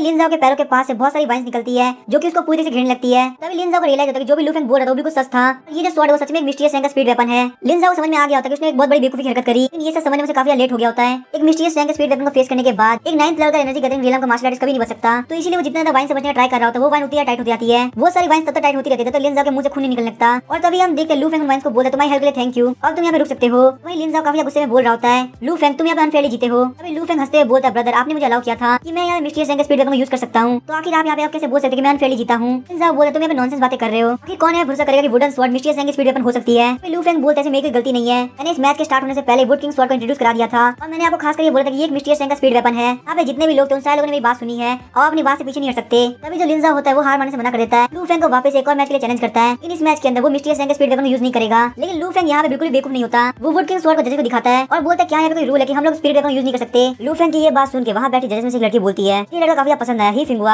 आखिर तुम्हें कैसा लगा। तभी हमें ही फिंगुआ को दिखाया जाता है जो कि मेन जज होता है, वो बोलता है ऐसा कोई भी रूल एग्जिस्ट नहीं करता, इसलिए इस मैच का जो रिजल्ट है वो बिल्कुल क्लियर है, लू फेंग इस मैच का विनर होगा। और लिन जाओ जैसे वाइन से फ्री होता है वो वापस एक रीमैच के लिए बोलता है, लेकिन तभी उन जज में से एक ही फिंगुआ खड़ा होता है बोलता है लिन जाओ क्या तुम्हारे बिल्कुल शर्म नहीं, एक हार हमेशा हार होती है, चलो फटाफट से पीछे की तरफ हट जाओ। लिन जाओ के पास और कोई चॉइस नहीं बचती और उसे वो स्टेज छोड़ना पड़ता है। जैसे ही लू फेंग एरिया से बाहर निकलता है ही फिंगुआ से बुलाता है, ही फिंगुआ बोलता है मुझे तुम्हारा स्पीड वेपन चाहिए, उसके लिए मैं तुम्हें 2000 गोल्ड देने के लिए तैयार हूँ। लेकिन तभी लू फेंग ही फिंगुआ को मना कर देता है और बोलता है वुड किंग स्वॉर्ड मेल एक फैमिली की तरह है, मेरी नजर के अंदर कोई भी उसकी वैल्यू नहीं लगा सकता। तभी ही फिंगुआ का एक्सप्रेशन चेंज हो जाता है, वो वहाँ पे लू फेंग की चीजें मुश्किल करना चाहता था, लेकिन तभी वहाँ पे फीमेल जाती है और बोलती है ही फिंगुआ आखिर तुम मुझे मिल ही गए। वो बोलती है मैंने ऑलरेडी इस बंदे से डील कर लिया है जो कि प्राइवेट डुएल के लिए चैलेंज कर रहा था, शायद से उसका नाम लिन था। डीमन कैचिंग ब्यूरो किसी भी कलीग के ऊपर अटैक करने से मना करता है, मुझे बिल्कुल भी नहीं लगता वो बंदा इतना नासमझ होगा। चलो फटाफट से अरीना की तरफ चलो, नया मैच स्टार्ट होने वाला है। ही फिंगुआ जिसके पास कोई भी चॉइस नहीं बाकी होती वो वहाँ पे उस लेडी से चला जाता है। साथ ही में ही फिंगुआ सोच रहा होता है मुझे कैसे भी करके लू फेंग से स्पीड वेपन चाहिए। और उसके बाद हम देखते हैं लू फेंग वापस अपने रूम के अंदर आ गया होता है ताकि वो अपनी कल्टीवेशन कर सके। लू फेंग बोलता है हालांकि मुझे सिस्टम बहुत जल्दी मिल गया, मैंने रीइनकार्नेट करने के बाद से कभी भी कल्टीवेशन सही से नहीं करी। लू फेंग को रियलाइज होता है कि अगर वो अपने रियलम को इंप्रूव कर लेता है तो काफी बड़ी मुसीबत से बच जाएगा, क्योंकि यहाँ पे लोग किसी को भी कल्टीवेशन लेवल जज करते हैं। साथ में जितना ज्यादा मैं हाई रियलम में जाऊंगा उतना ज्यादा मेरा लाइफ स्पैन बढ़ेगा। और यही सब सोचने के साथ लू फेंग वापस प्रैक्टिस करना स्टार्ट कर देता है। लू फेंग यहाँ पे जिस टेक्निक को कल्टीवेट कर रहा होता है उसका नाम होता है प्योर ब्राइट टेक्निक। ये टेक्निक डीमन कैचिंग ब्यूरो का एक बेसिक टेक्निक है। जो भी डीमन सॉर्सर होते हैं वो अपने फाउंडेशन इसी टेक्निक से बनाते हैं, क्योंकि जो डीमंस होते हैं उनका डार्क एट्रीब्यूट होता है, इसीलिए डीमन सॉर्सर को यहाँ पे ब्राइट एट्रीब्यूट को कल्टीवेट करना पड़ता है। ब्राइट एट्रीब्यूट टेक्निक को कल्टीवेट करने के बाद डीमन से फाइट करना काफी आसान हो जाता है। लू फेंग कल्टीवेट करने के लिए बैठ जाता है और हेवन और अर्थ की स्पिरिचुअल एनर्जी को एब्जॉर्ब करने लगता है। थोड़ी देर बाद हम देखते हैं उसकी बॉडी के अंदर फाउंडेशन बनना स्टार्ट हो जाती है, लेकिन लू फेंग को ये सारी बातें बिल्कुल नहीं पता थी। वो वहाँ पे कल्टीवेशन करते करते सो जाता है और नेक्स्ट डे उठता है। लू फेंग उठने के बाद बोलता है ऐसा नहीं कि मेहनत नहीं करना चाहता, कल्टीवेशन करना सच में काफी डल और बोरिंग है। उसके बाद लू फेंग सिस्टम से पूछता है आखिर तुम कल्टीवेशन लेवल क्यों नहीं बढ़ा देते, तुम बार बार मेरे एट्रीब्यूट डिफेंस या स्ट्रेंथ को बढ़ाते हो, क्या तुम मुझे एक बहुत बड़े मसल वाले बंदे का चेंज करना चाहते हो। तभी सिस्टम रिप्लाई करता है कि ये सिस्टम आपके कल्टीवेशन लेवल नहीं बढ़ा सकता, क्योंकि आपके पास रियलिटी में कोई कल्टीवेशन लेवल है ही नहीं। ये बात सुनकर लू फेंग काफी चिढ़ जाता है और बोलता है सिस्टम तुम खुली आंखों से यहाँ पे झूठ नहीं बोल सकते, मेरे पास यहाँ पे कल्टीवेशन है, मैं एनर्जी गैदरिंग रियलम के 3rd लेवल पे हूँ। सिस्टम लू फेंग को क्लेरिफाई करते हुए बोलता है एनर्जी गैदरिंग रियलम को ट्रू कल्टीवेशन नहीं होती, इस रियलम के अंदर आप सिर्फ हेवन एंड अर्थ की एनर्जी को अपनी बॉडी के अंदर स्टोर करते हो। अगर यहाँ पे कोई बंदा इनर एनर्जी रियलम में पहुंच जाता है तो उसको अपन ट्रू कल्टीवेशन मान सकते हैं, क्योंकि इनर एनर्जी रियलम वाला मार्शल आर्टिस्ट अपनी बॉडी के अंदर स्टोर्ड एनर्जी को रिफाइन करके खुद की एनर्जी में चेंज करता है। तो अगर आप एक बार इनर एनर्जी रियलम में पहुंच जाते हैं तो ये सिस्टम आपकी कल्टीवेशन बढ़ाने में हेल्प करेगा। लू फेंग की बात सुनकर काफी डिसअपॉइंट हो जाता है और बोलता है क्या यहाँ पे नेगोशिएशन करने का कोई तरीका है, लेकिन तभी वो सिस्टम लू फेंग को मना कर देता है और उसके सर पे टपली मारता है। अब लू फेंग यहाँ पे बिल्कुल हेल्पलेस हो चुका था। उसको पता था कि इन एनर्जी रीजन में पहुंचने के लिए उसको यहाँ पे सदियां लग जाएगी। वो अभी के लिए बिल्कुल भी दिमाग नहीं लगाता और सीधे मार्शल आर्ट कंपटीशन की तरफ आगे बढ़ने लगता है, क्योंकि आज यहाँ पे मार्शल आर्ट कंपटीशन का सेकंड राउंड होने वाला था। जैसे लू फेंग वहाँ पे मार्शल आर्ट कंपटीशन के पास पहुंचता है तो सारे लोग वहाँ पे उसको घेर लेते हैं। थर्ड लेवल पे होने के बाद उसके पास एक स्पीड वेपन था। सारे लोग यहाँ पे वुड किंग स्वॉर्ड के बारे में काफी क्यूरियस थे, क्योंकि डीमन कैचिंग ब्यूरो के अंदर येलो रैंक के सॉर्सरर भी कॉमन वेपन को यूज करते हैं। सिर्फ जो मिस्टीरियस रैंक के डीमन सॉर्सरर होते हैं उनके पास एक स्पीड वेपन होता है, उनको भी जो स्पीड वेपन मिलता है वो येलो रैंक का ही होता है। और सिर्फ जब आप एक अर्थ रैंक के डीमन सॉर्सरर बन जाते हो आपके पास एक मिस्टीरियस रैंक का स्पीड वेपन आ सकता है। और अगर बात की जाए अर्थ लेवल के स्पीड वेपन की तो पूरे डीमन कैचिंग ब्यूरो के अंदर सिर्फ एक ही प्रेजेंट है, क्योंकि हेवन रैंक के डीमन सॉर्सरर ली कियारन यूज करते हैं। वहीं लू फेंग जो कि एक अप्रेंटिस डीमन सॉर्सरर है, अपनी एनर्जी गैदरिंग रीजन के थर्ड लेवल पे है, इसके बावजूद वो एक मिस्टीरियस रैंक का स्पीड वेपन ऑन करता है। इस बात से लोग उसको काफी एडमायर करना स्टार्ट कर देते हैं। और आज जो यहाँ पे लू फेंग का ओपोनेंट था वो एनर्जी गैदरिंग रीजन के 9th लेवल पे था। उस बंदे को यहाँ बात है कि लू फेंग के पास एक मिस्टीरियस रैंक का स्पीड वेपन है, इसलिए वो यहाँ पे डिसाइड करता है कि वो सबसे पहले उसके ऊपर अटैक करेगा, इससे पहले कि वो अपने स्पीड वेपन यूज कर पाए। वो बंदा काफी स्पीड से लू फेंग के ऊपर अटैक करने के लिए आगे बढ़ता है, लेकिन जैसे उसका अटैक लू फेंग को लगने वाला होता है वुड किंग स्वॉर्ड के अंदर से वुडन शील्ड बाहर निकलती है और वो शील्ड इतनी ज्यादा हार्ड थी कि उस बंदे की स्वॉर्ड कुछ भी नहीं कर पाती। इस बात से फ्रस्ट्रेट होकर वो बंदा जल्दी से पीछे की तरफ हट जाता है। अब क्योंकि उस बंदे को पता है कि लू फेंग को वुड किंग स्वॉर्ड प्रोटेक्ट कर रही है, उसको यहाँ बिल्कुल नहीं समझ में आ रहा था कि आखिर वो आगे कैसे बढ़े। लेकिन लू फेंग का यहाँ बिल्कुल इंटेंशन नहीं था कि वो अपने ओपोनेंट को सोचने का टाइम देगा। लू फेंग जल्दी से अपने वाइन्स का यूज करते हुए उस बंदे की स्वॉर्ड छीन लेता है और उसके बाद बहुत सारी वाइन स्प्रेड होकर उस बंदे के पीछे लग जाती है। बहुत सारी वाइन जमीन के अंदर से भी निकलती है ताकि उसको पकड़ सके। लू फेंग समझ चुका था कि वो बंदा हार चुका है, इसलिए वो उस बंदे को उसकी स्वॉर्ड लौटा देता है ताकि ये मैच यहाँ फिनिश हो सके। इस स्वॉर्ड के हाथ में आते ही वो बंदा उसके पास स्नीक अटैक कर देता है, लेकिन उस स्नीक अटैक से भी कुछ फर्क नहीं पड़ता। वुड किंग स्वॉर्ड की वाइन उसको एक झटके में पीछे की तरफ गिरा देती है। ये सीन देखने के बाद पूरी ऑडियंस बिल्कुल साइलेंट हो जाती है। और नेक्स्ट मैच के अंदर लू फेंग इतनी मेहनत भी नहीं करता, टावर से अपने ओपोनेंट को अपनी वाइन के हाथ से पकड़ लेता है और उसको स्टेज के बाहर उठा कर रख देता है। ये जो चीज थी वो उसके ओपोनेंट के बिल्कुल भी हार्मफुल नहीं थी, लेकिन इससे उसकी काफी बेइज्जती हो गई। ये सब देख के ऑडियंस काफी अजीब फील कर रही होती है। तभी हम देखते हैं लू फेंग के अगेंस्ट में एक ओल्ड मैन आता है और बोलता है कि लू फेंग तुम्हें एक फेयर मैच करना चाहिए बिना अपने स्पीड वेपन के साथ, क्योंकि उससे तुम्हारी थर्ड लेवल कल्टीवेशन आगे बढ़ पाएगी। लेकिन इससे पहले वो अपने सेंटेंस को कंप्लीट कर पाता है। लू फेंग अपनी वाइन्स की हेल्प से उस ओल्ड मैन को एरिना के बाहर उड़ाता है और उस ओल्ड मैन को उड़ते हुए देख के लू फेंग सोच रहा होता है, लगता है ये बंदा मुझसे कुछ बोलने का ट्राई कर रहा था। मैं बहुत जोर से आवाज चल रही थी, मैंने कुछ ध्यान से सुना नहीं। इस मैच के साथ लू फेंग बहुत इजीली टॉप 4 की जगह बना लेता है, लेकिन जो भी बाकी कंटेस्टेंट थे वो उसका ऑपोजिशन करने लगते हैं। वो सारे लोग ही फेंगो को बोलते हैं कि यहाँ पे लू फेंग चीटिंग कर रहा है, वो स्पीड वेपन का यूज करते हुए सारे मैच को काफी इजीली जीत रहा है। अगर उसका स्पीड वेपन है तो हम उसे कभी भी नहीं जीत पाएंगे और ऐसा ही करना था तो इस कंपटीशन क्या मतलब, आपको डायरेक्टली उसी को येलो रैंक में भेजना चाहिए था। ही फेंगो को ये एक अपॉर्चुनिटी लगती है, इसलिए वो अपने हुआंग नाम के स्टीवर्ड को भेजता है ताकि वो लू फेंग से डील कर सके। तभी हमें नेक्स्ट मॉर्निंग का सीन दिखाया था। लू फेंग अपने रूम के अंदर बैठ कर कल्टीवेट कर रहा होता है। तभी हुआंग लू फेंग के रूम के अंदर एंटर करता है और बोलता है, वो बोलता है जितने मार्शल आर्टिस्ट और अप्रेंटिस डीमन सॉर्सरर है वो सब हमारे पास आके कंप्लेंट करते तुम्हारा बॉयकॉट कर रहे हैं। अगर तुम यहाँ पे लॉर्ड ही फेंगो की बात मान जाते हो,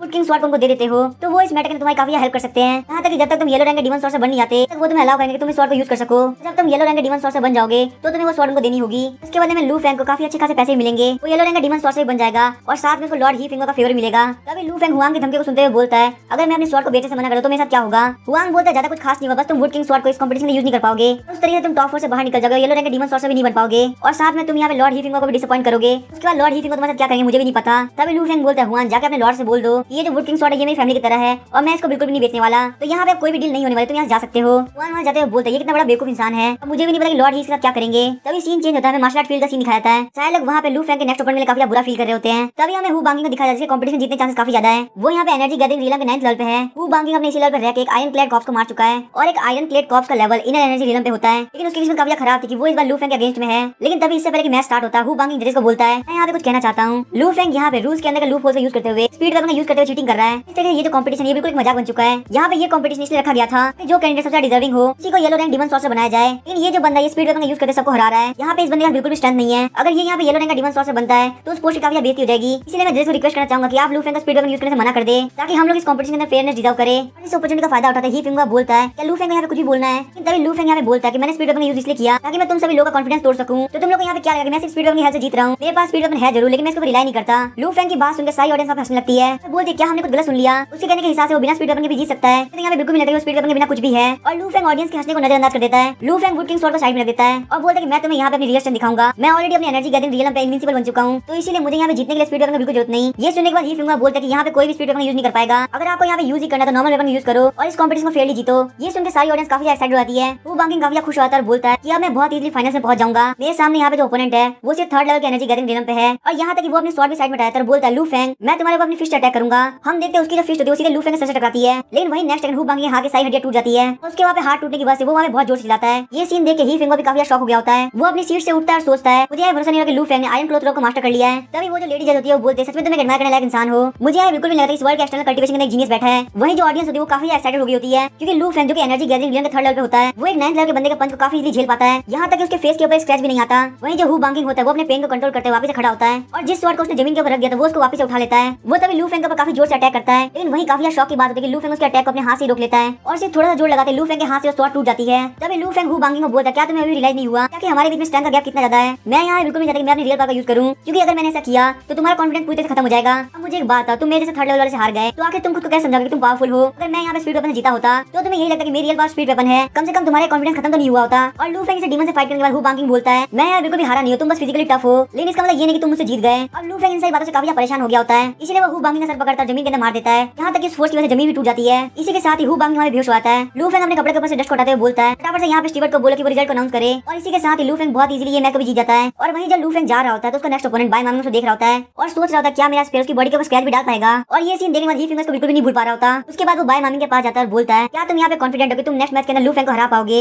बाय मामिंग बोलता है ये मैच देखने के बाद मेरी स्पीड पूरी तरह खत्म हो चुकी है, मुझे तो ये भी नहीं पता कि लू फेंग की बॉडी को मेरे स्पेयर स्क्रैच भी दे पाएगा नहीं। और तभी ही फेंग लू फेंग को स्पेयर देता है जिसका नाम होता है फेसिंग द फिनिक्स। ये जो वेपन होता है ये येलो ग्रेड का लोअर रैंक का स्पीड वेपन होता है जिसे आज तक ही फेंग ने कभी पब्लिक ने यूज नहीं किया। बाय मामिंग को बिल्कुल समझ में नहीं आ रहा था कि ही फेंग क्या चाहता है। ही फेंग बाय मामिंग को बोलता है जैसा एरोगेंट और बेकार बिहेवियर लू फेंग का है वो लोगों के लिए बहुत ही बेकार येलो रैंक का डीमन सॉर्सर बनेगा, और मैं तुम्हें स्पेयर इसलिए दे रहा था कि इसकी वजह से तुम बहुत इजीली उसको अटैक कर पाओगे। इस पेयर के बाद ये मैच बिल्कुल भी एक तरफा नहीं रहेगा। बाय मामिंग इस वेपन के लिए ही फेंग को थैंक यू बोलता है और सोचता लगता है मेरी किस्मत काफी अच्छी है जो मुझे ये वेपन मिल पाया, मेरे पास एक चांस है कि मैं येलो रैंक का डीमन सॉर्सर बन सकता हूँ। लेकिन तभी तक से बाय मामिंग को कुछ याद आता है और बोलता है स्पीड वेपन का यूज तो कॉम्पिटिशन में बंद हो चुका है ना, इसका मतलब मैं वहाँ पे सब लोग के सामने इस रूल को वायलेट करूंगा। तभी ही फेंग हंसते हुए बोलता है कि स्पीड वेपन का यूज करने के लिए सिर्फ वहाँ पे लू फेंग को मना किया गया है। बाय मामिंग यहाँ पे काफी हेजिटेट कर रहा था, सोचता है ही फेंग यहाँ पे क्लियरली बोल रहा है कि वो यहाँ पे चीटिंग करे, हालांकि वो यहाँ पे जज के अप्रूवल के साथ बहुत इजीली इस वेपन को यूज कर पाएगा, लेकिन इस तरीके से उसकी रेपुटेशन काफी खराब हो जाएगी। यहाँ पे वो दो चीजों के बीच में बहुत परेशान हो गया होता है, एक तरह तो बहुत इजीली येलो रैंक का डीमन सॉर्सर बन सकता है, लेकिन वहीं उसके बदले में उसकी रेपुटेशन पूरी तरह खत्म हो जाएगी। और वही बाय मामिंग उस बात के लिए एग्री कर जाता है और डिसाइड करता है कि मुझे रेपुटेशन क्या करना है, मैं कैसे भी करके यहाँ पे येलो रैंक का डीमन सॉर्सर बन के रहूंगा। तभी हमें नेक्स्ट डे का सीन दिखाता है लू फेंग मैच के लिए अरीना के अंदर आ गया होता है और जैसे वो स्टेज के ऊपर एंटर करता है सारे लोग का ध्यान उसी के ऊपर चला जाता है, क्योंकि जिस तरीके से लू फेंग ने एनर्जी गैदरिंग रीजन के 9th लेवल को हराया है तो सारे लोग उसी के बारे में बात कर रहे हैं। यहाँ तक कि बहुत सारे लोगों ने डिसाइड किया कि वो लोग आयरन क्लोथ को कल्टीवेट करेंगे। तभी हम देखते जैसे ही बाय मामिंग आता है लू फेंग बोलता है बाय मामिंग क्या यहाँ पे तुम फाइट करना चाहोगे या फिर तुम अपनी हार मान के इस मैच को यहीं पे खत्म करना चाहोगे? बाय मामिंग बोलता है लू फेंग तुम्हें इतना एरोगेंट होने की जरूरत नहीं, मुझे पता है कि तुम यहाँ पे खुद को ऐसा मानोगे तुम्हारे डिफेंस को कोई टच नहीं कर सकता, लेकिन मुझे यहाँ पे तुमसे बिल्कुल भी डर नहीं लगता।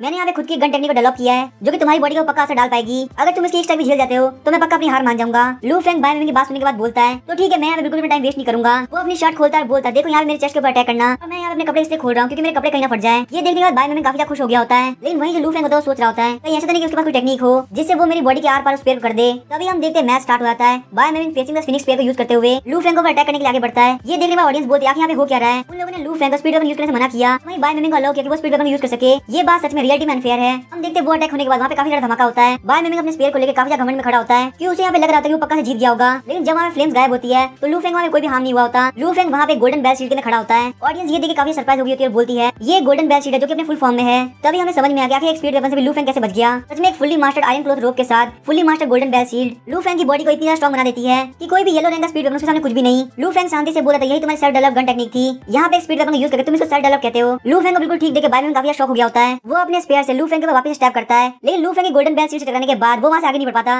लू फेंग इन सारी चीजों काफी परेशान हो गया और बोलता है क्या तुम मुझे स्टैप करने में मजा आ रहा है? ये सब देख के बाय मामिंग काफी डर गया होता है और लू फेंग को देखने लगता है, और बाय मामिंग कैसे देखने की वजह से लू फेंग काफी अनकंफर्टेबल हो गया होता है। लू फेंग बोलता है तुम इस तरह से क्यों घूर रहे हो? बाय मामिंग को याद आता है कि लू फेंग उसको बोला था कि वो उसके चेस्ट पे अटैक करे, इसका मतलब पक्का उसके चेस्ट के पास कुछ न कुछ पावर लगी हुई है, और वो सब उसने इसलिए बोला था कि वो उसको धोखा दे सके। और उसके बाद बाय मामिंग डिसाइड करता है कि वो लू फेंग के पेट के ऊपर अटैक करेगा। हालांकि लू फेंग उसके स्पेयर को सिर्फ 2 उंगली से रोक लेता है और उसके 2 उंगलियों से स्पेयर पकड़ने की वजह से बाय मामिंग बिल्कुल भी आगे नहीं बढ़ पा रहा होता। लू फेंग बोलता है कि तुम कहां पे स्टेप करो, मैंने तुम्हें बोला था कि तुम्हें चेस्ट एरिया पे स्टेप करना है। और ये बोलने के बाद लू फेंग थोड़ा सा फोर्स लगाता है, उसके हाथ से उसके स्पेयर को छीन लेता है और उसके बाद उस स्पेयर को सेरेना से बाहर फेंक देता है। और ये देखने के बाद ऑडियंस का इंटरेस्ट मैच से हट जाता है और सारे लोग फटाफट स्पीड वेपन लेने के लिए आगे बढ़ने लगते हैं। ही फेंग में काफी गुस्सा हो गया तो सोच रहा होता है यहाँ पे इस कमीने की वजह से मेरा स्पीड वेपन में चला गया, अब उसको यहाँ पे वुड किंग स्वॉर्ड नहीं मिली और साथ में फेसिंग द फिनिक्स भी चली गई। उसके बाद ही फेंग वहाँ पे कुछ एक्सक्यूज बना के उस सेरेना से चला जाता है। तभी बाय मामिंग लू फेंग से बोलता है मुझे पता है कि तुम्हारे चेस्ट में कोई ना कोई दिक्कत है, वरना आखिर तुम मुझे कहीं और स्टेप क्यों नहीं करने दे रहे? लू फेंग बोलता है स्टेप करना क्या तुम्हें किसी को कुछ आता भी है? मैंने तुम्हें पहले ही बोला था कि तुम मेरे चेस्ट पे इसलिए अटैक करो क्योंकि मैंने चाहता कि तुम मेरे कपड़ों को फाड़ दो। और ये बोलने के बाद लू फेंग बाय मामिंग की हालत खराब कर देता है। उसने बाय मामिंग को इतना मारा होता है कि उसे शकल भी पहचान में नहीं आ रही होती। और तभी बाय मामिंग को समझ में आ जाता है कि लू फेंग उसको इसलिए अटैक करने से मना किया ताकि यहाँ पे उसके कपड़े बिल्कुल भी ना फटे। और क्योंकि लू फेंग फाइट करते करते काफी थक गया होता है तो वो वहाँ से उठ के जाने लगता है, लेकिन क्योंकि बाय मामिंग के पाँव के कपड़ों के ऊपर होते हैं इसीलिए लू फेंग के कपड़े फट जाते हैं। और अब ये जो सिचुएशन थी और ज्यादा खराब हो चुकी थी। बाय मामिंग जानता था कि वो यहाँ पे कुछ भी नहीं कर सकता, इसीलिए वो चुपचाप सरेंडर कर देता है। लेकिन उसके सरेंडर करने से पहले लू फेंग का पंच उसके फेस के पास आता है और वो सेरेना से उड़ते हुए भागते चला जाता है। तभी वहाँ पे रेफरी अनाउंस करता है कि लू फेंग इस मैच को जीत चुका है, तो अब येलो रैंक डीमन सॉर्सर की पोस्ट लू फेंग को ही मिलेगी। तभी वो लेडी जजेस हुआंग दोनों उसको येलो रैंक के डीमन सॉर्सर के इक्विपमेंट देते हैं और उस इक्विपमेंट के अंदर गूस फेदर ब्लेड और सॉर्सर टोकन होता है। तभी हमें गूस फेदर ब्लेड के बारे में बताया जाता है ये ब्लेड भले स्पीड वेपन ना हो लेकिन इसकी क्वालिटी काफी हाई है। इसके अंदर यहाँ पे एक छोटी सी फॉर्मेशन बनाई गई है, वही वो जो टोकन है वो येलो रैंक के डीमन सॉर्सर की आइडेंटिटी है, लेकिन उसके अंदर एक फॉर्मेशन है जो कि डीमन के डेथ वाला को कैप्चर करता है। तभी उसका होल्डर किसी डीमन को मारेगा तो वो उसको अपने आप काउंट कर लेगा। और ये सारे आइटम देने के बाद लेडी जज वहाँ चली जाती है और वो लेडी जज बोलती है हुआंग तुम्हें आगे की चीज समझा देगा। फिर हुआंग आगे बढ़ते उसे येलो रैंक डीमन सॉर्सर के बेनिफिट बताता है। हुआंग बताता है येलो रैंक का डीमन सॉर्सर बनने की वजह से उसे प्राइमोरियल पिल मिलेगी और उसे स्क्रिप्चर वर्ल्ड पवेलियन के सेकंड फ्लोर पे जाने का मौका मिलेगा ताकि वो अपने लिए एक मास्टर बुक को चूज कर सके। तभी हमें स्क्रिप्चर वर्ल्ड पवेलियन का सीन दिखाया जाता है। स्क्रिप्चर वर्ल्ड पवेलियन के अंदर आ गया होता है और ये पहली बार था कि वो सेकंड फ्लोर तक जा सका था। वहाँ पे इतनी सारी बुक देख के लू फेंग काफी कंफ्यूज हो गया होता है। उसे बिल्कुल भी नहीं पता कि उसे यहाँ पे क्या चूज करना है, इसीलिए वो अपनी आंखें बंद करके रैंडमली एक बुक को चूज कर लेता है। तभी लू फेंग एक बुक को चूज करने के बाद अपनी आंखें खोलता है, लेकिन वो एडमिनिस्ट्रेटर लू फेंग एडवाइस देता है कि आपको यहाँ पे इस बुक को चूज नहीं करना चाहिए, ये काफी खतरनाक है। और हमें बताया जाता है कि लू फेंग ने जिस टेक्निक को चूज करा है उसका नाम है बर्न ब्राइट स्वॉर्ड। ये एक बहुत ही एक्सट्रीम टेक्निक है जो कि ह्यूमन बॉडी की ब्राइट फायर एनर्जी को गैदर करते हुए अपने सामने वाले एनिमी को अटैक करती है। लेकिन इस टेक्निक से जो होल्डर होता है उसको भी काफी हर्ट होता है। ये जो टेक्निक है इसके लिए बहुत ज्यादा हाई कंट्रोल की जरूरत है। अगर आप थोड़ा सा भी केयरलेस होते तो आपके लिए काफी खतरनाक हो सकता है। एडमिनिस्ट्रेटर बोलता है लू फेंग तुम एक काम करो, तुम दूसरी बुक को चूज कर लो, इसके अंदर बिल्कुल भी शर्म की बात नहीं है। सबसे जरूरी बात ये होती है कि वो टेक्निक आपको शूट करनी चाहिए। लेकिन एडमिनिस्ट्रेटर की ये सारी बातें सुनकर लू फेंग को उस बुक का लेने का काफी मन कर रहा होता है। वो यहाँ पे उस टेक्निक के लिए काफी एक्साइटेड था क्योंकि इस टेक्निक का कैरेक्टरिस्टिक है वो बिल्कुल उसके लिए सूटेबल है। उसके पास यहाँ पे वज्र बॉडी जैसी स्ट्रॉन्ग बॉडी है और वहीं फायर मास्टर जैसा टैलेंट। इसका मतलब ये टेक्निक सिर्फ मेरे लिए बनी है और मैं यहाँ पे व्हाइट बॉर्न रेड फायर को बर्न ब्राइट स्वॉर्ड के साथ मर्ज कर दूं, शायद से मेरे पास यहाँ पे एक्स्ट्रा टर्म कार्ड आ जाएगा। और ये सोचते हुए लू फेंग एडमिनिस्ट्रेटर को बोलता है कि मुझे यहाँ पे इसी बुक को चूज करना है। और साथ में लू फेंग ने रास्ते के गोल्डन बेल लेने का सोचा होता है। तभी जो एडमिनिस्ट्रेटर होता है वो बोलता है तुम्हें इस टेक्निक से काफी ध्यान रखना पड़ेगा क्योंकि सच में टेक्निक काफी खतरनाक है। तभी लू फेंग काफी कॉन्फिडेंटली बोलता है अगर मैं यहाँ पे ज्यादा मेहनत नहीं करूंगा, ज्यादा रिस्क नहीं लूंगा तो मुझे बिल्कुल भी सक्सेस नहीं मिलने वाली। और एडमिनिस्ट्रेटर अगर आप यहाँ पे किस्मत का भरोसा करते हैं, शायद से इस टेक्निक की किस्मत में मैं लिखा था और अगर पूरी ग्रेट फ्लेम डायनेस्टी के अंदर कोई बंदा इस टेक्निक को मास्टर कर सकता है तो सिर्फ और सिर्फ मैं हूँ लू फेंग। और ये सब बोलने के बाद लू फेंग और ज्यादा एक्सप्लेन नहीं करता और स्क्रिप्चर वर्ल्ड पवेलियन से बाहर निकल जाता है। और लू फेंग के जाने के बाद एडमिनिस्ट्रेटर बोलता है लू फेंग मैंने तुम्हें बहुत बड़े खतरे के अंदर डाल दिया।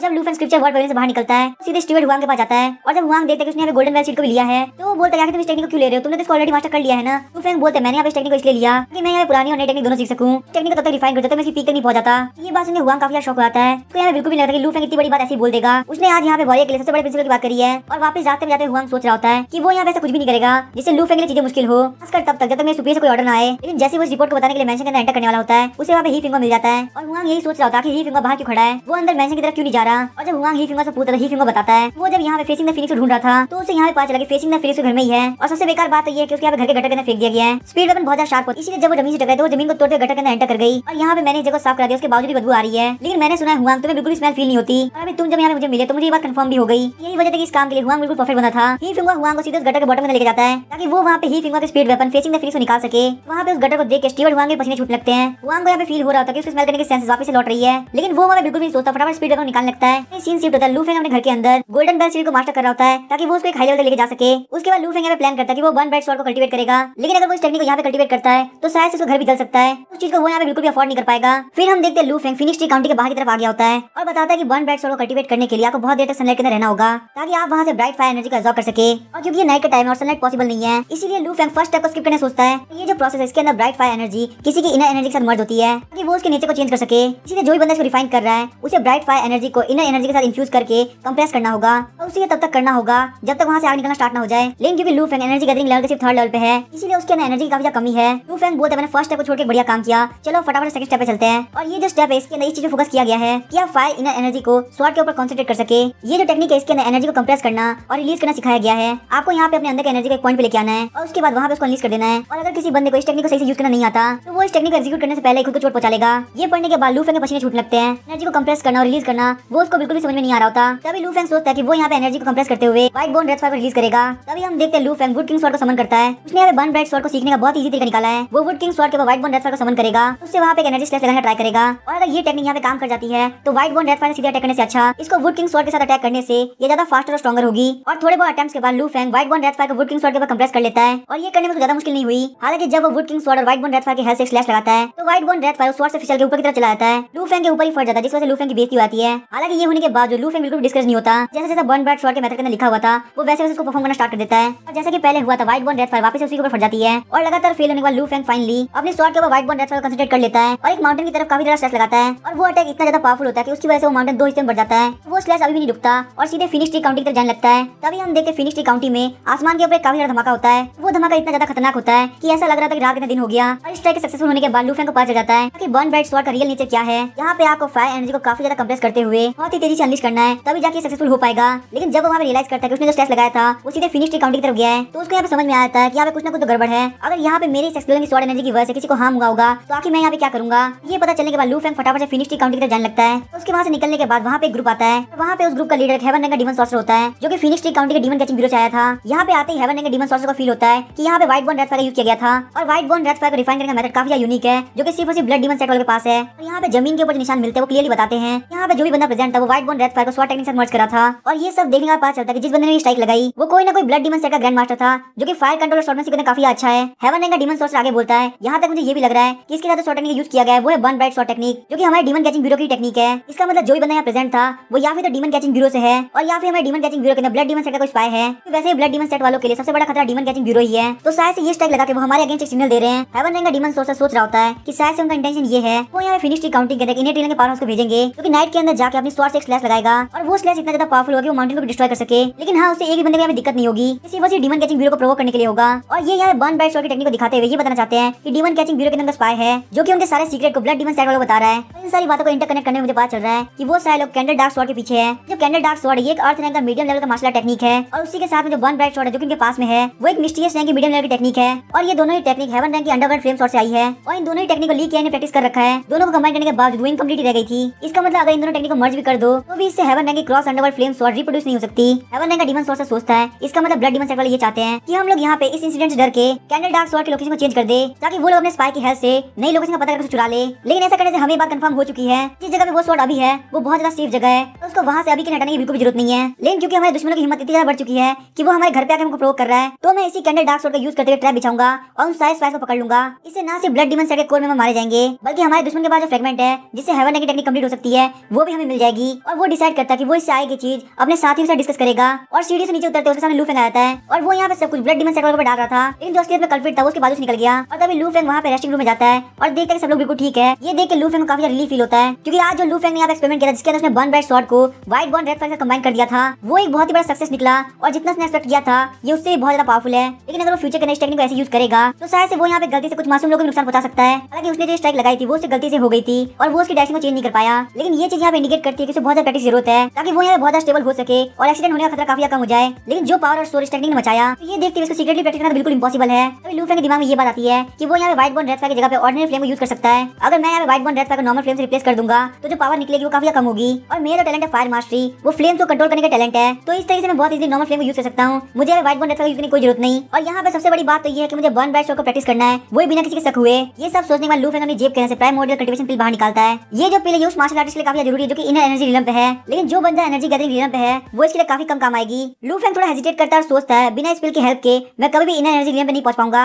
थोड़ी देर हेजिटेट करने के बाद लू फेंग डिसाइड करता है कि वो इस पिल को खाएगा। जैसे ही पिल उसके मुंह के अंदर डिसॉल्व होती है वो अपना काम करना चालू कर देती है। लू फेंग अपनी प्योर ब्राइट टेक्निक की हेल्प से उस पिल को फटाफट से एब्जॉर्ब करना स्टार्ट कर देता है। ये चीज देख के आसपास के डीमन सॉर्सर काफी शॉक हो गए होते हैं। वो लोग सोच रहे ये बंदा रेस्टिंग हॉल के अंदर प्रैक्टिस कर रहा है जिसमें लू फेंग यहाँ पे एडमायर करने के लायक है। 1 घंटे के बाद हम देखते हैं लू फेंग को फील हो रहा होता है कि वो अपने इंटरनल पावर क्रिटिकल पॉइंट में पहुंच चुका है। इतना ज्यादा जोर पड़ने की वजह से लू फेंग में बहुत जोर से पाद देता है जिसकी बदबू की वजह से पूरा हॉल मरने के कगार पे आ गया होता है। लेकिन वही लू फेंग अपनी लिमिट को ब्रेक करते हुए एनर्जी गैदरिंग रियलम के 4th लेवल पे आ गया होता है। लू फेंग ने बिल्कुल एक्सपेक्ट नहीं किया था कि प्राइम मॉडल कल्टीवेशन पिल इतना काम की हो सकती है और अगर वो यहाँ पे कुछ और प्राइम मॉडल कल्टीवेशन पिल लेता है तो शायद से कुछ मिनटों के अंदर वो यहाँ पे इनर एनर्जी रियलम में पहुंच जाएगा। लेकिन यहाँ पे डीमन कैचिंग ब्यूरो काफी कंजूस है। वो येलो रैंक का डीमन सॉर्सर बनने बस एक प्राइम मॉडल कल्टीवेशन पिल देता है। अगर यहाँ पे आपको और भी पिल चाहिए तो आपको टास्क को कंप्लीट करके मेरिट्स कमाने होंगे। लेकिन अगर यहाँ पे ऐसी पिल प्रेजेंट है जो कि कल्टीवेशन काफी स्पीड से बढ़ा सकती है और कौन ऐसा बेवकूफ जो कि इस मौके को जाने देगा। तो इसका मतलब अगर मुझे यहाँ पे मेरिट कमाने हैं तो मुझे ऑनेस्ट लेबर की तरह काम करना होगा। और यही सब सोचते अचानक से लू फेंग को याद आता है कि आज तो उसका पहला दिन था येलो रैंक के डीमन सॉर्सर के तौर पे रिपोर्ट करने का और यहाँ पे आज के दिन वो बिल्कुल भी लेट होना अफोर्ड नहीं कर सकता। तभी लू फेंग काफी स्पीड से वहाँ से निकल जाता है और यहाँ पे काफी सरप्राइज की बात थी कि यहाँ पे डायरेक्ट सुपीरियर कोई और नहीं बल्कि ही फिंग हुआ है। लू फेंग सोच रहा था तभी मैं समझ सकता हूँ कि यहाँ इस कॉम्पिटिशन रेफरी ही फिंग क्यों था क्योंकि यहाँ पे जो मिस्टीरियस रैंक के डीमन सॉर्सर मरे थे मिस्टर यांग उनकी जगह येलो रैंक के डीमन सॉर्सर ही फिंग ने ली है। लू फेंग सोच रहा था मुझे पक्का पता है मैं यहाँ बहुत बड़ी मुसीबत में फंसूंगा क्योंकि मैंने ऑलरेडी ही फिंग को 2 बार मना कर रखा है। लेकिन ये सब सोचने के बाद लू फेंग यहाँ पे रिपोर्ट करता है तो बोलता है सबऑर्डिनेट लू फेंग यहाँ पे ड्यूटी के ऊपर आ चुका है।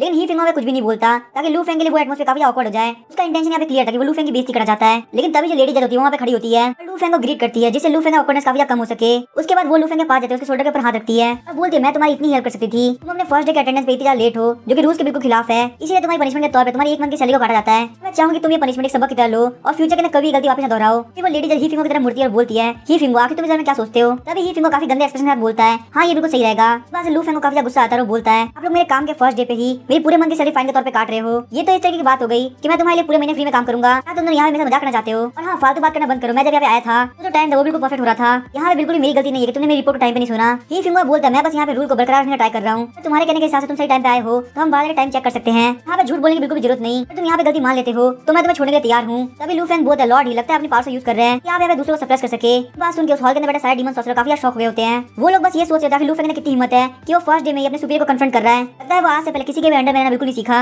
ही फिंगो अपने कप को उठाते हुए बोलता है लू फेंग क्या तुम्हें पता है अपने सुपीरियर्स की बेइज्जती करना यहाँ पे कितना बड़ा क्राइम है। तभी लू फेंग बोलता है ही फिंगो क्या तुम्हें पता है अपने सबऑर्डिनेट को टारगेट करना, उसके खिलाफ प्लान बनाना, साथ में कॉम्पिटिशन को मैनिपुलेट करना ये कितना बड़ा क्राइम है। जैसे लू फेंग के मुंह से ये बात निकलती है वहाँ के सारे लोग काफी शॉक हो जाते हैं। ही फिंगो गुस्से में आके अपने हाथ के कप को तोड़ देता है और बोलता है लू फेंग तुम काफी एरोगेंट हो। मुझे लगता लगता है तुम्हें यहाँ पे डीमन के साथ ही रहना चाहिए। मैं तुम्हें यहाँ पे डीमन कैचिंग प्रिजन के अंदर भेज देता हूँ, वहाँ पे अपनी लाइफ प्रिजन गार्ड के तौर पर बिताओगे। ये बात सुनकर लू फेंग बिल्कुल शॉक होता है और सोचता आखिर मेरी किस्मत इतनी अच्छी कैसे हो सकती है। मुझे यहाँ पे अपने आप को डीमन कैचिंग प्रिजन के अंदर ट्रांसफर कराने के लिए बिल्कुल भी मेहनत करने की जरूरत नहीं पड़ी। यहाँ पे ही फिंगर ने मुझे डीमन कैचिंग प्रिजन की नौकरी थाली में परोस के दे दी। लू फेंग ही फिंगर की तरफ आगे बढ़ता है, उसका हाथ पकड़ लेता है, तो वो बोलता है ही फिंगर आपका थैंक यू, आप मुझे डीमन कैचिंग प्रिजन के अंदर भेज रहे हैं। और साथ में वो सोचा था सेकंड लेकर डीमन तुम बस मेरा इंतजार करो, मैं तुम्हारे पास आ रहा हूँ। इस बात से ही फिंगर और ज्यादा फ्रस्ट्रेट हो जाता है। यहाँ पे लग रहा होता है कि लू फेंग यहाँ पे डर के मारे एक्टिंग कर रहा है। तभी हम देखते वो जो लेडी जज होती है वो वहाँ बीच में आती है। वो ही फिंगर को बोलते तुम इतना हार्टलेस नहीं हो सकते, तुम्हें एक बार वापस इसके बारे में सोचना होगा, क्योंकि वैसे भी हमारे पास स्टाफ की काफी कमी है। तभी लू फेंग लेडी जज की बात को काटते हुए बोलता है नहीं मुझे माफ करने की कोई जरूरत नहीं, फटाफट से मुझे डीमन कैचिंग प्रिजन भेज दो। ये बात सुनकर लेडी जज बोलती है आखिर तुम इतनी जिद्दी कैसे हो सकते हो, मैं तुम्हारे यहाँ पे बात कर रही हूँ, तुम शांत रहो। डीमन कैचिंग प्रिजन कोई मजाक की चीज नहीं है, तुम्हें वहाँ पे नहीं जाना चाहिए। तभी लू फेंग बोलता है आखिर मैं यहाँ पे क्यों ना जाऊँ, मुझे यहाँ पे जाना है। तभी लेडी जज बोलती है तुम्हारा दिमाग खराब हो चुका है, आखिर कौन ऐसा इंसान है जिसको डीमन कैचिंग प्रिजन के अंदर जाना होगा। तभी ही फिंगर बीच में बोलता है आज के लिए मैं इस बात को जाने देता हूँ, स्टीवर्ट हुआंग फटाफट से सबऑर्डिनेट के पास लेके जाओ, यहाँ पे और भी डॉक्यूमेंट को अटेंड करना है। यहाँ पे ही फिंगर जो अच्छाई दिखाई वो जानबूझ के नहीं दिखाई, बल्कि वो इसलिए ताकि डीमन कैचिंग प्रिजन स्टाफ की काफी कमी है और वो अपने टेन्योर के स्टार्टिंग में कोई प्रॉब्लम नहीं चाहता था।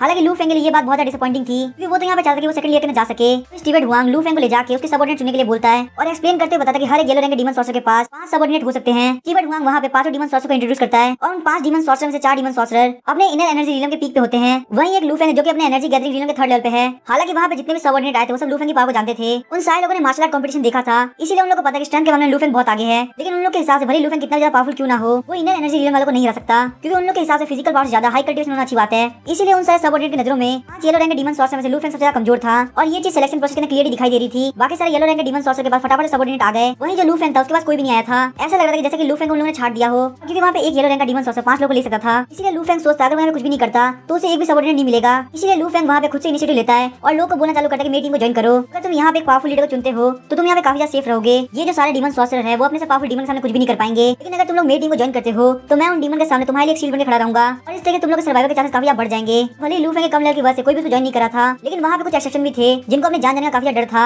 इसीलिए फैटी वैंग और स्कॉलर जू फैन दोनों इसकी टीम को ज्वाइन कर लेते हैं और अपने अपने सबऑर्डिनेट को चुनने के बाद डीमन कैचिंग ब्यूरो के रूल के हिसाब से यहाँ पे हर एक स्पेसिफिक एरिया के डीमन रिलेटेड प्रॉब्लम्स के लिए एक येलो रंग का डीमन सॉर्सर जिम्मेदार होगा। और ये जो असाइनमेंट है वो मिस्टीरियस रंग के डीमन सॉर्सर ही फिंगर के हाथ में है। तभी लू फेंग के पीछे चलते हुए फैटी वैंग ये प्रे कर रहा होता है कि उसे यहाँ पे ब्लैक वाटर विलेज नहीं मिलना चाहिए। तभी लू फेंग क्यूरियस होते हुए बोलता है कि ब्लैक वाटर विलेज में क्या दिक्कत है। तभी फैटी वांग बोलता है कि जो मिस्टीरियस रंग के डीमन सॉर्सर मिस्टर यांग मरे थे उसी ब्लैक वाटर विलेज के ड्राई बोन फॉरेस्ट के अंदर मरे थे। यहाँ पे मिस्टर यांग और 4 येलो रंग के डीमन सॉर्सर वहाँ पे पेट्रोलिंग कर रहे थे। तभी अचानक से वहाँ पर सारी बोन्स डीमन में चेंज हो गई और मिस्टर यांग को मार दिया। ये चीज पता लगने के बाद हेवन रंग के डीमन सॉर्सर ली ने ब्लैक वाटर विलेज के अंदर एक अर्थ रंग का डीमन सॉर्सर और 3 मिस्टीरियस रंग के डीमन सॉर्सर को भेजा। लेकिन उन लोग को वहाँ पे जाने में कुछ भी नहीं मिला। उन लोग के कहने के हिसाब से शायद से वो एक लोकल डीमन नहीं था, तो पक्का मिस्टर यांग उसके साथियों को मार के वहाँ से निकल गया होगा। हालांकि कोई भी बंदा जिसका दिमाग है वो इस बात का इजीली पता लगा सकता है। ये सारे वर्ड डीमन सॉर्सर को कंफर्ट देने के लिए बनाए गए हैं, क्योंकि जो डीमंस होते हैं उनको डार्क जगह काफी पसंद होती है। वहीं जो ड्राई बोन फॉरेस्ट है उसके पास डार्क ऑरा भी है। ये बात पक्की कि वो जो डीमन है वो काफी इंटेलिजेंट है। तभी कोई डीमन सॉर्सर आता है वो वहाँ पे छुप जाता है और उनके वहाँ जाके क्राइम करना स्टार्ट कर देता है। और क्योंकि मिस्टर यांग के मरने के बाद ही फिंगर उनकी जगह ली है, इसी वजह से डार्क माउंटेन काउंटी ही फिंगर के अंडर में आएगी। और जो ब्लैक वाटर विलेज है वो डार्क माउंटेन काउंटी का एक विलेज है। तो फैटी वांग डर के मारे लू फेंग से पूछता है आखिर आपके रिलेशन ही फिंगर के साथ कैसे हैं, आप उनसे प्लीज रिक्वेस्ट करना ना कि वो हमें ब्लैक वाटर विलेज ना दे। तभी लू फेंग हंसते हुए बोलता है मेरा रिलेशनशिप लॉर्डी के साथ काफी बढ़िया है, इस वजह से वो पक्का मुझे स्पेशल ट्रीटमेंट देंगे। ये सब सुनने के बाद फैटी वांग काफी खुश हो जाता है, सोच रहा होता है लू फेंग का रिलेशन ही फिंगर के साथ काफी बढ़िया है तो हमारी टीम के लिए काफी बढ़िया बात है। लेकिन तभी ही फिंगर लू फेंग को ब्लैक वाटर विलेज देता है। इस बात से फैटी वांग को एक बहुत बड़ा झटका लगता है। लू फेंग से बोलता है ब्रदर लू फेंग आपने तो बोला था कि आपकी रिलेशनशिप काफी बढ़िया है और ही फिंगर आपको यहाँ पे स्पेशल ट्रीटमेंट देंगे। तभी लू फेंग बोलता है हाँ हम दोनों एक दूसरे को पहले जानते हैं। और सिचुएशन को समझने के बाद फैटी वांग अपने घुटनों पे आता है। उसको यहाँ समझ में आ चुका होता है कि वो एक डूबती हुई बोट के ऊपर चढ़ चुका है। फैटी वांग लू फेंग को बोलता है हम लोग ब्लैक वाटर विलेज के बाहर घूमेंगे, हम लोग यहाँ पे कोई युद्ध में जान खतरे में डाल के ड्यूटी कंप्लीट करने की। तभी लू फेंग बोलता है हम लोग डीमन सॉर्सरर है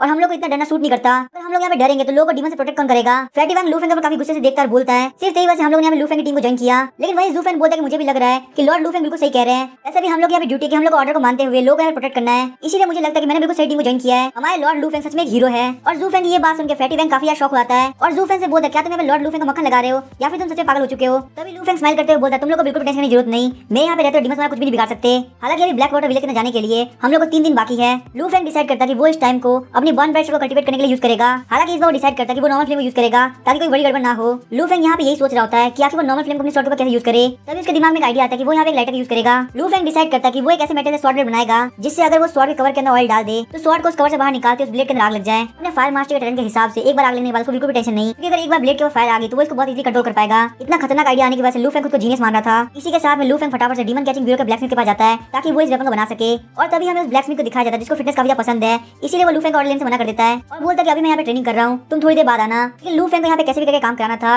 इसलिए वो पैसे का यूज करने का सोचता है। वो अपने डिजाइन के ऊपर पैसे रखते हुए बोलता है क्या तुम अभी भी इसको नहीं बनाओगे। पैसे को देखते ब्लैकस्मिथ का एटीट्यूड फटाफट से चेंज हो जाता है और वो ब्लैकस्मिथ फटाफट से उस डिजाइन को एनालाइज करना स्टार्ट कर देता है। थोड़ी देर बाद ब्लैकस्मिथ बोलता है ये स्वॉर्ड बना तो दूंगा, लेकिन क्योंकि ये स्वॉर्ड फ्लिंट मटेरियल से बनी होगी इसीलिए इसके अंदर बहुत जल्दी आग लग जाएगी और कॉम्बैट के लिए ये स्वॉर्ड बिल्कुल भी सूटेबल नहीं है। लू फेंग बोलता है चाहे ये डिजाइन कॉम्बैट के लिए सूटेबल हो या नहीं, पर मुझे ये डिजाइन चाहिए क्योंकि मुझे वैसे भी स्वॉर्ड को फाइटिंग के लिए यूज नहीं करना, मुझे यहाँ पे बर्न ब्राइट स्वॉर्ड टेक्निक को सीखना है। और ब्लैक स्मिथ को समझ में आया था कि लू फेंग क्या करना चाहता है, इसीलिए वो लू फेंग को बोलता है कि तुम्हारी स्वॉर्ड 5 दिन में तैयार हो जाएगी। लू फेंग ये सुनने के बाद सोचता नहीं ऐसा नहीं हो सकता, यहाँ पे 3 दिन के अंदर ही ब्लैक वाटर विलेज में जाना है, इसीलिए मैं यहाँ पे इतना रिस्क नहीं ले सकता। और वो ब्लैक स्मिथ को बोलता है कि मुझे 3 दिन में चाहिए, चाहे तुम इसके लिए मेरे से ज्यादा पैसा ले लो। वो ब्लैक स्मिथ शुरुआत में हेजिटेट करता है, लेकिन ज्यादा पैसा मिलने की वजह से वो वहाँ मान जाता है और फटाफट अपना काम करना स्टार्ट कर देता है। और ज्यादा पैसा मिलने की वजह से वो ब्लैक स्मिथ स्वॉर्ड को बहुत जल्दी बना देता है। लू फेंग उस स्वॉर्ड को यामा नाम देता है और बोलता है ये ब्लैक स्मिथ तो कमाल का था, ज्यादा पैसा मिलने की वजह से इसने अपने काम को 2 दिन में खत्म कर दिया। लू फेंग यहाँ पे सेफ्टी के लिए बहुत सारी चीजें और डीमन स्लिंग स्वॉर्ड भी खरीद लेता है, साथ ही में उसे डीमन कैचिंग ब्यूरो से मिली हुई गूस फेदर ब्लेड भी ले ली होती है और उन सब के साथ उसकी सबसे फेवरेट वुड किंग स्वॉर्ड भी ले ली होती है। उसके पास यहाँ पे 7 तालिस्मान और एक एनर्जी फिलिंग पिल की बोतल होती है। ये सारी प्रिपरेशन कंप्लीट करने के बाद अपने आने वाले मिशन के लिए लू फेंग काफी कॉन्फिडेंट होता है। उसके बाद लू फेंग फैटी वांग और जू फेंग को बुलाता है ताकि वो लोग मिशन के लिए निकल सके, लेकिन वही लू फेंग नोटिस करता है कि फैटी वांग पहले से काफी मोटा लग रहा है। फैटी वांग बताता है कि मैंने यहाँ पे खुद को बचाने के लिए आर्मर का एक एक्स्ट्रा लेयर पहन लिया है। लू फेंग सोच रहा था अगर ये भाई आर्मर को पहनेगा तो आखिर मूव कैसे कर पाएगा। उसके बाद वो ग्रुप वहाँ से निकल के डार्क माउंटेन काउंटी के ब्लैक वाटर विलेज के अंदर आ गया होता है और ब्लैक वाटर विलेज के अंदर इतनी शांति देख के लू फेंग सोच रहा होता है कि सच में यहाँ पे डीमन प्रेजेंट है। फिर लू फेंग डिसाइड करता है इससे क्या फर्क पड़ता है, एक बार हमें जाकर विलेज के अंदर चेक करना चाहिए। इसलिए लू फेंग की टीम उस विलेज के अंदर एंटर करती है। वहाँ का विलेज हेड हुलियांग को रोक देता है। थोड़ी देर बात करने के बाद हुलियांग को बताता है कि आखिर विलेज में क्या चल रहा है। आज से 1 महीने पहले एक मिस्टीरियस ब्लैक कलर की हवा ब्लैक वाटर विलेज के पास से गुजरी और धीरे धीरे करके हमारे विलेज से बच्चे गायब होने लगे। पहले तो विलेजर्स ने तो ध्यान नहीं दिया क्योंकि वाइल्ड एनिमल की वजह से यहाँ पे लोग गायब होते रहते हैं, लेकिन जब ज्यादा बच्चे गायब होना स्टार्ट हो गए, यहाँ तक कि खुद के घर से भी, और जिन लोगों ने भी ये सब देखा था उनका ये कहना है कि इन सब के पीछे एक ब्लैक विंड है। और क्योंकि अपने ट्रैवल के टाइम में मैंने बहुत सारे डीमंस को देख रखा है, इसीलिए मैंने फटाफट से इसी की जानकारी डीमन कैचिंग ब्यूरो को दी। और वो होने के बाद मिस्टर यांग आए और उनके साथ क्या हुआ तो तुम जानते ही हो। लेकिन बहुत ही अजीब बात है, मिस्टर यांग के मरने के बाद यहाँ बच्चे गायब होना बंद हो गए। और ये सब देखने के बाद अर्थ रैंक के डीमन सोर्स के बाद बिल्कुल सच लगती है कि सच में वो डीमन यहाँ पास से गुजरा था और अब वो इस विलेज से जा चुका है। और पूरी स्टोरी सुनने के बाद लू फेंग हुलियांग को बोलता है कि आप अपने घर जा सकते हैं। लू फेंग यहाँ पे डिसाइड करता है कि वो ड्राइबॉन फॉरेस्ट के अंदर जाएगा, वो भी इससे पहले कि यहाँ पे रात हो जाए। लेकिन तभी फैटी वैंग लू फेंग के कंधे पे हाथ रखता है और बोलता है तो ना हम लोग यहाँ से वापस चले जाओ, रिपोर्ट करें कि यहाँ पे कोई भी डीमन है नहीं। वैसे भी यहाँ पे उस इंसिडेंट के बाद कुछ भी नहीं हुआ, तो मुझे भी यहाँ पे नहीं लगा सच में यहाँ पे कोई डीमन प्रेजेंट होगा। लू फेंग इस आइडिया को फटाफट रिजेक्ट कर देता है और बोलता है अभी हम लोग ब्लैक वाटर विलेज को इतनी जल्दी नहीं छोड़ने वाले। और फैटी वैंग आज हम लोग नाइट के तुम्हारा सारा डर बाहर निकालेंगे। लेकिन वही लू फेंग मन में सोच रहा होता है अगर मुझे यहाँ पे कोई डीमन मिल जाता है तो शायद से मैं यहाँ पे लेवल अप कर पाऊंगा। फैटी वैंग को पता है यहाँ पे कोई मर्जी नहीं चलने वाली, इसीलिए वो भी इस बात पे एग्री कर देता है। तभी उन लोग का ध्यान एक कैंडी वाले पे जाता है जो कि कैंडी बेच रहा होता है। खासकर उस कैंडी की वजह से फैटी वैंग काफी अट्रैक्ट हो गया होता है। वो जू फेंग और लू फेंग से बोलता है कि उसे ये कैंडी चाहिए। जू फेंग जैसे उसे मना करने वाला होता है तभी लू फेंग बोलता है ठीक है तुम एक ले सकते हो। जल्दबाजी में समझते हुए फैटी वैंग फटाफट सेलर की तरफ जाने लगता है और भली फैटी वैंग कितना भी सेलर का आवाज लगा रहा था, लेकिन वो उसकी बात बिल्कुल नहीं सुना और आगे तरफ बढ़े जा रहा था। ऐसा लग रहा था कि जैसे कि वो बंदा बहरा और फैटी वैंग की आवाज नहीं सुन पा रहा। और तभी वो जो सेलर होता है वो गली में घुस के गायब हो जाता है। फैटी वैंग उसको फॉलो कर रहा था, लेकिन तभी वो काफी जोर से चिल्लाता है। लू फेंग वहाँ पे आता है तो देखता है फैटी वैंग दीवार की तरफ निशाना करके देख रहा है और फैटी वैंग कह रहा था कि वो सेलर यहाँ पे आया था और अचानक से गायब हो गया। लू फेंग और जू फेंग अच्छी तरह जगह को चेक करते हैं, लेकिन ना तो वहाँ पे किसी के होने के ट्रेस मिलते हैं और ना ही वहाँ पे कोई ट्रैप लगा हुआ था। लू फेंग सोच रहा था जितना फैटी वैंग का मार्शल आर्ट लेवल है और उसके कहने के हिसाब से जिस तरीके से सेलर गायब हो गया, यहाँ पे ये बात साबित हो रही है कि वो सेलर कम से कम 2 एनर्जी रीजन पे होगा, या फिर ये भी हो सकता है कि वो एक हिडन एक्सपर्ट हो। और जहाँ तक मैं समझ पा रहा हूँ बच्चों को गायब होना इसी से रिलेटेड है। ऐसे वो जो कैंडी सेलर है वो एक डीमन है, वो यहाँ बच्चों को गायब कर रहा है। लेकिन मेरे पास अभी कोई एविडेंस नहीं है, मुझे सबसे पहले एविडेंस इकट्ठा करना होगा, सिर्फ तभी कोई मेरी थ्योरी पे भरोसा करेगा। तभी लू फेंग का ध्यान वहाँ पे खेले कुछ बच्चों पे जाता है। लू फेंग सोचता है वो यहाँ पे बच्चों से पूछे कि क्या उन्होंने किसी को देखा है, क्योंकि वो लोग यहाँ पे काफी देर से खेल रहे हैं। तभी लू फेंग वहाँ पे एक बच्चे से पूछता है क्या तुमने यहाँ पे आसपास कुछ सस्पिशियस देखा है। लेकिन वो बच्चा लू फेंग के सामने काफी कूल बनते हुए बोलता है क्या तुम लोग को यहाँ पे खुद से ज्यादा सस्पिशियस कोई लग रहा है। बच्चे का ऐसा रिस्पॉन्स देके फैटी वैंग को काफी गुस्सा आ गया होता है। वो अपनी स्लीव्स को ऊपर करते हुए बोलता है बच्चे सही से जवाब दे वरना तेरे लिए काफी बुरा होगा, तुझे मैं यहाँ पे इतना मारूंगा कि तू किसी के सामने कूल नहीं बन पाएगा। लेकिन फैटी वैंग काफी सरप्राइज हो गया होता है क्योंकि जू फेंग उस पर नहीं रोकता, इस वजह से फैटी वैंग की काफी बेइज्जती हो जाती है। लू फेंग तभी उस बच्चे को 2 कॉपर कॉइन देता है और पूछता है क्या तुमने यहाँ पे किसी कैंडी बेचने वाले को देखा है। लेकिन वो बच्चा बहुत ज्यादा होशियार होता है। लू फेंग से पैसे लेने के बाद वो बच्चा बोलता है मुझे यहाँ पे माफ कर देना, लेकिन मैंने यहाँ पे किसी भी सेलर को नहीं देखा। लू फेंग इस बात से काफी फ्रस्ट्रेट हो गया होता है। उसके हिसाब से अगर उस बच्चे को पता नहीं था तो आखिर उसने उससे पैसे क्यों लिए, उसको तो यहाँ पे छोटे से बच्चे ने बरोबर बना दिया। लेकिन तभी हम देखते अचानक से सारा आसमान काला पड़ जाता है। ये देखते फैटी वैंग तो काफी डर जाता है और बोलता है ब्रदर लू फेंग प्लीज जगह छोड़ देते हैं ना, मुझे यहाँ पे काफी डर लग रहा है। तभी अचानक से फैटी वैंग के कंधे के ऊपर एक हाथ आता है जिस वजह से फैटी वैंग बुरी तरह से डर जाता है। लेकिन हम देखते वो हाथ होता है विलेजर हुलियांग का। हुलियांग उनको बोलता है कि आप लोग मेरे घर पे आके खाना खा सकते हैं, मेरे घर पे ऑलरेडी खाना बन चुका है। तभी लू फेंग मान जाता है, लेकिन वही फैटी वैंग को उस विलेज में कुछ अजीब लग रहा था, इसलिए वो लू फेंग को बोलता है ब्रदर लू फेंग प्लीज हम इस विलेज से चलते हैं ना, मुझे सच में काफी डर लग रहा है। लू फेंग फैटी वैंग को बोलता है हम लोग यहाँ से इतनी जल्दी नहीं जाने वाले। लेकिन जैसे वो पीछे मुड़ता है वो देखते हैं वहाँ से वो बच्चा गायब हो गया होता है। लू फेंग को यहाँ पे बच्चों के लगातार गायब होने की वजह से कुछ अजीब लगता है। लू फेंग हुलियांग को सार्कास्टिक वे में बोलता है आपका विलेज तो काफी इंटरेस्टिंग है, यहाँ पे लोग कुछ ही सेकंड में गायब हो जा रहे हैं। लेकिन तभी हुलियांग रिस्पॉन्ड करता है कि आखिर इस बच्चे को इतनी रात को घूमने की जरूरत थी, जबकि बच्चों को ऑलरेडी पता है कि यहाँ पे ऑलरेडी डीमन की डिस्टर्बेंस चल रही है, फिर भी उन लोगों को यहाँ पे नाइट के अंदर घूमना होता है। ये सुनने के बाद फैटी वैंग डर के मारे लू फेंग के ऊपर चढ़ जाता है। लू फेंग सोचता है अगर हुलियांग सच बोल रहा है तो इसका मतलब ना सिर्फ सेलर बल्कि बच्चे भी डीमंस है। यहाँ तक कि लू फेंग को विलेज हेड और पूरे विलेज में शक हो रहा होता है। इस थ्योरी को प्रूव करने के लू फेंग एक्सपेरिमेंट करता है। वो फैटी वैंग और जू फेंग को बोलते हैं मैं 3 गिनने पे तुम लोग फटाफट अपनी गर्दन पीछे की तरफ घुमाना, ताकि हम लोग यहाँ पे देख सके कि हुलियांग में गायब होते या नहीं। और जैसा कि लू फेंग ने सोचा था उनके पीछे घूमते हुलियांग में गायब हो गया होता है। ये देखने के बाद तो फैटी वैंग और भी डर जाता है, लू फेंग के ऊपर चढ़ जाता है। हालांकि लू फेंग इन सारी चीजों से बिल्कुल भी डरा होता, बल्कि वो इन सारी चीजों से काफी परेशान हो गया होता है। सबसे पहले वो यहाँ पे कैंडी सेलर को नहीं पकड़ पाता और उसके बाद वो बच्चा उसको ट्रिक करके 2 कॉपर कॉइन ले लेता है। यहाँ तक कि जो विलेज का हेड है वो भी उसका ट्रिक्स खेल रहा है। इन सब चीजों से परेशान होकर लू फेंग फैटी वैंग और जू फेंग को बोलता है फटाफट से इस विलेज का हर एक घर को छान मारो, ताकि हम लोग यहाँ पे पता चल सके आखिर जो लोग गायब हो रहे वो है कहाँ पे। हालांकि जब फैटी वैंग और जू फेंग ढूंढने का वापस लौटते हैं उन लोगों ने वहाँ पे पता किया था वो काफी अजीब होता है। ईस्ट से लेकर वेस्ट मिनट तक विलेज पूरा खाली है और इन सारी बातों से फैटी वैंग का डर और ज्यादा बढ़ गया होता है। वो बोलता है हमें वापस चलना चाहिए, चल के बैकअप लेके आनी चाहिए। लू फैंग फैटी वैंग की बात को वापस इग्नोर करता है और सोच रहा होता है शायद से वो लोग जब से यहाँ पे आए हैं तब से वो लोग एक इल्यूजन के अंदर फंसे हुए हैं। यही सब सोचने के साथ लू फैंग फटाफट अपने सिस्टम को बोलता है मैं यहाँ पे एक डीमन के इल्यूजन के अंदर हूँ, उसके बावजूद मुझे कोई भी पॉइंट नहीं मिला। तभी सिस्टम रिप्लाई करता है यहाँ पे दो पॉसिबिलिटी आती है। सबसे पहली पॉसिबिलिटी ये कि ये जो इल्यूजन है वो किसी डीमन ने क्रिएट नहीं किया। दूसरी बात ये अगर ये डीमन का इल्यूजन भी है तो इससे जो होस्ट है उसको बिल्कुल भी हार्म नहीं हो रहा और यही वजह कि अभी तक सिस्टम ने बिल्कुल भी रिस्पॉन्स नहीं किया। तभी लू फैंग को रियलाइज होता है कि सिस्टम बिल्कुल सही बोल रहा है। भाई डीमन ने मुझे अपने इल्यूजन के अंदर फंसाया था, तब उसने मेरे माइंड को ट्रिगर करते हुए बॉडी को कंट्रोल करना चाहा, जिस वजह से सिस्टम को अटैक लगा और उसने रेस्पॉन्स किया। लेकिन वही जब मैंने उसको अपने अंडर में कर लिया और उसको बोला कि कॉप चामा के साथ मेल एक इल्यूजन क्रिएट कर, तो वहाँ सिस्टम की तरफ से कोई रिस्पॉन्स नहीं आया था और यही वजह कि अभी भी सिस्टम की तरफ से कोई रिस्पॉन्स नहीं आ रहा। ये सब समझने के बाद लू फैंग फटाफट अपने गुड फेदर ब्लड को बाहर निकालता है। ये डिसाइड करता है कि वो यहाँ पे ड्राई बोन फर्स्ट के अंदर जाएगा और वहाँ पे जाकर सारी चीजों को इन्वेस्टिगेट करेगा। तो ये फैटी वैंग और ज़ू फैंग के साथ ड्राई बोन फर्स्ट के अंदर आने के बाद काफी जोर से हुलिया को चिल्लाते हुए बुलाता है। उसके बाद फटाफट से वहाँ पे हर जगह ढूंढना स्टार्ट कर देता है और तभी अचानक से हंसना स्टार्ट कर देता है जैसे कि वो कोई घर पे हो। लू फैंग की हिम्मत को देख के फैटी वैंग और ज़ू फैंग काफी शॉक हो गए होते हैं। वो लोग बस यही सोच रहे थे यहाँ पे असली डीमन कौन है। सच में लू फैंग काफी डरावना है, उसको यहाँ पे डीमन से बिल्कुल भी डर नहीं लग रहा। उन लोगों को लू फैंग की सिक्योरिटी की वजह से बिल्कुल डर लगना बंद हो गया होता है। यहाँ पे जो लू फैंग है वो दूसरी टीम के मुकाबले काफी ज्यादा अलग है। दूसरी टीम ये सोचती है कि डीमन से कैसे बचे, लेकिन वही जो लू फैंग है वो जो चिल्ला के उनको बुला रहा है। फैटी वैंग और ज़ू फैंग डिसाइड करते हैं कि वो आज के बाद कभी भी ज़ू फैंग को डिसरिस्पेक्ट नहीं करेंगे। वही जो डीमन फर्स्ट में छुपा होता है वो सोच रहा होता है सच में ये लू फैंग को इंसान है, इसको तो यहाँ मुझे बिल्कुल भी डर नहीं लग रहा। ये जो डीमन होता है वो काफी हेजिटेट कर रहा होता है क्योंकि वो नहीं चाहता कि डीमन कैचिंग ब्यूरो का अटेंशन उसकी तरफ आए। तभी लू फैंग और टीम में ग्रेवयार्ड तक पहुंच जाते हैं। लू फैंग अपनी गेमिंग एक्सपीरियंस की हेल्प से वहाँ पे हर जगह बॉस मॉन्स्टर को ढूंढने लगता है और इतनी देर तक ढूंढने के बाद कुछ भी ना मिलने की वजह से लू फैंग के दिमाग में ये बात आने लगती है यहाँ पे कुछ हैवी है नहीं। लेकिन तभी वहाँ फैटी वैंग काफी जोर चिल्लाता जमीन में गिर जाता है और बोलता है फटाफट से देखो वहाँ पे उस टॉमस्टोन के ऊपर क्या लिखा हुआ है। लू फैंग उस टॉमस्टोन की तरफ देखता है तो काफी शॉक हो गया होता है क्योंकि उस टॉमस्टोन के ऊपर हुलिया का नाम लिखा होता है। फैटी वैंग काफी डर गया होता है और बोलता है आखिर कैसे हो सकता है, अभी थोड़ी देर पहले हुलिया हमें डिनर इनवाइट करने के लिए आया था, तो इसका मतलब ये कि जो हमारे पास था वो एक भूत था।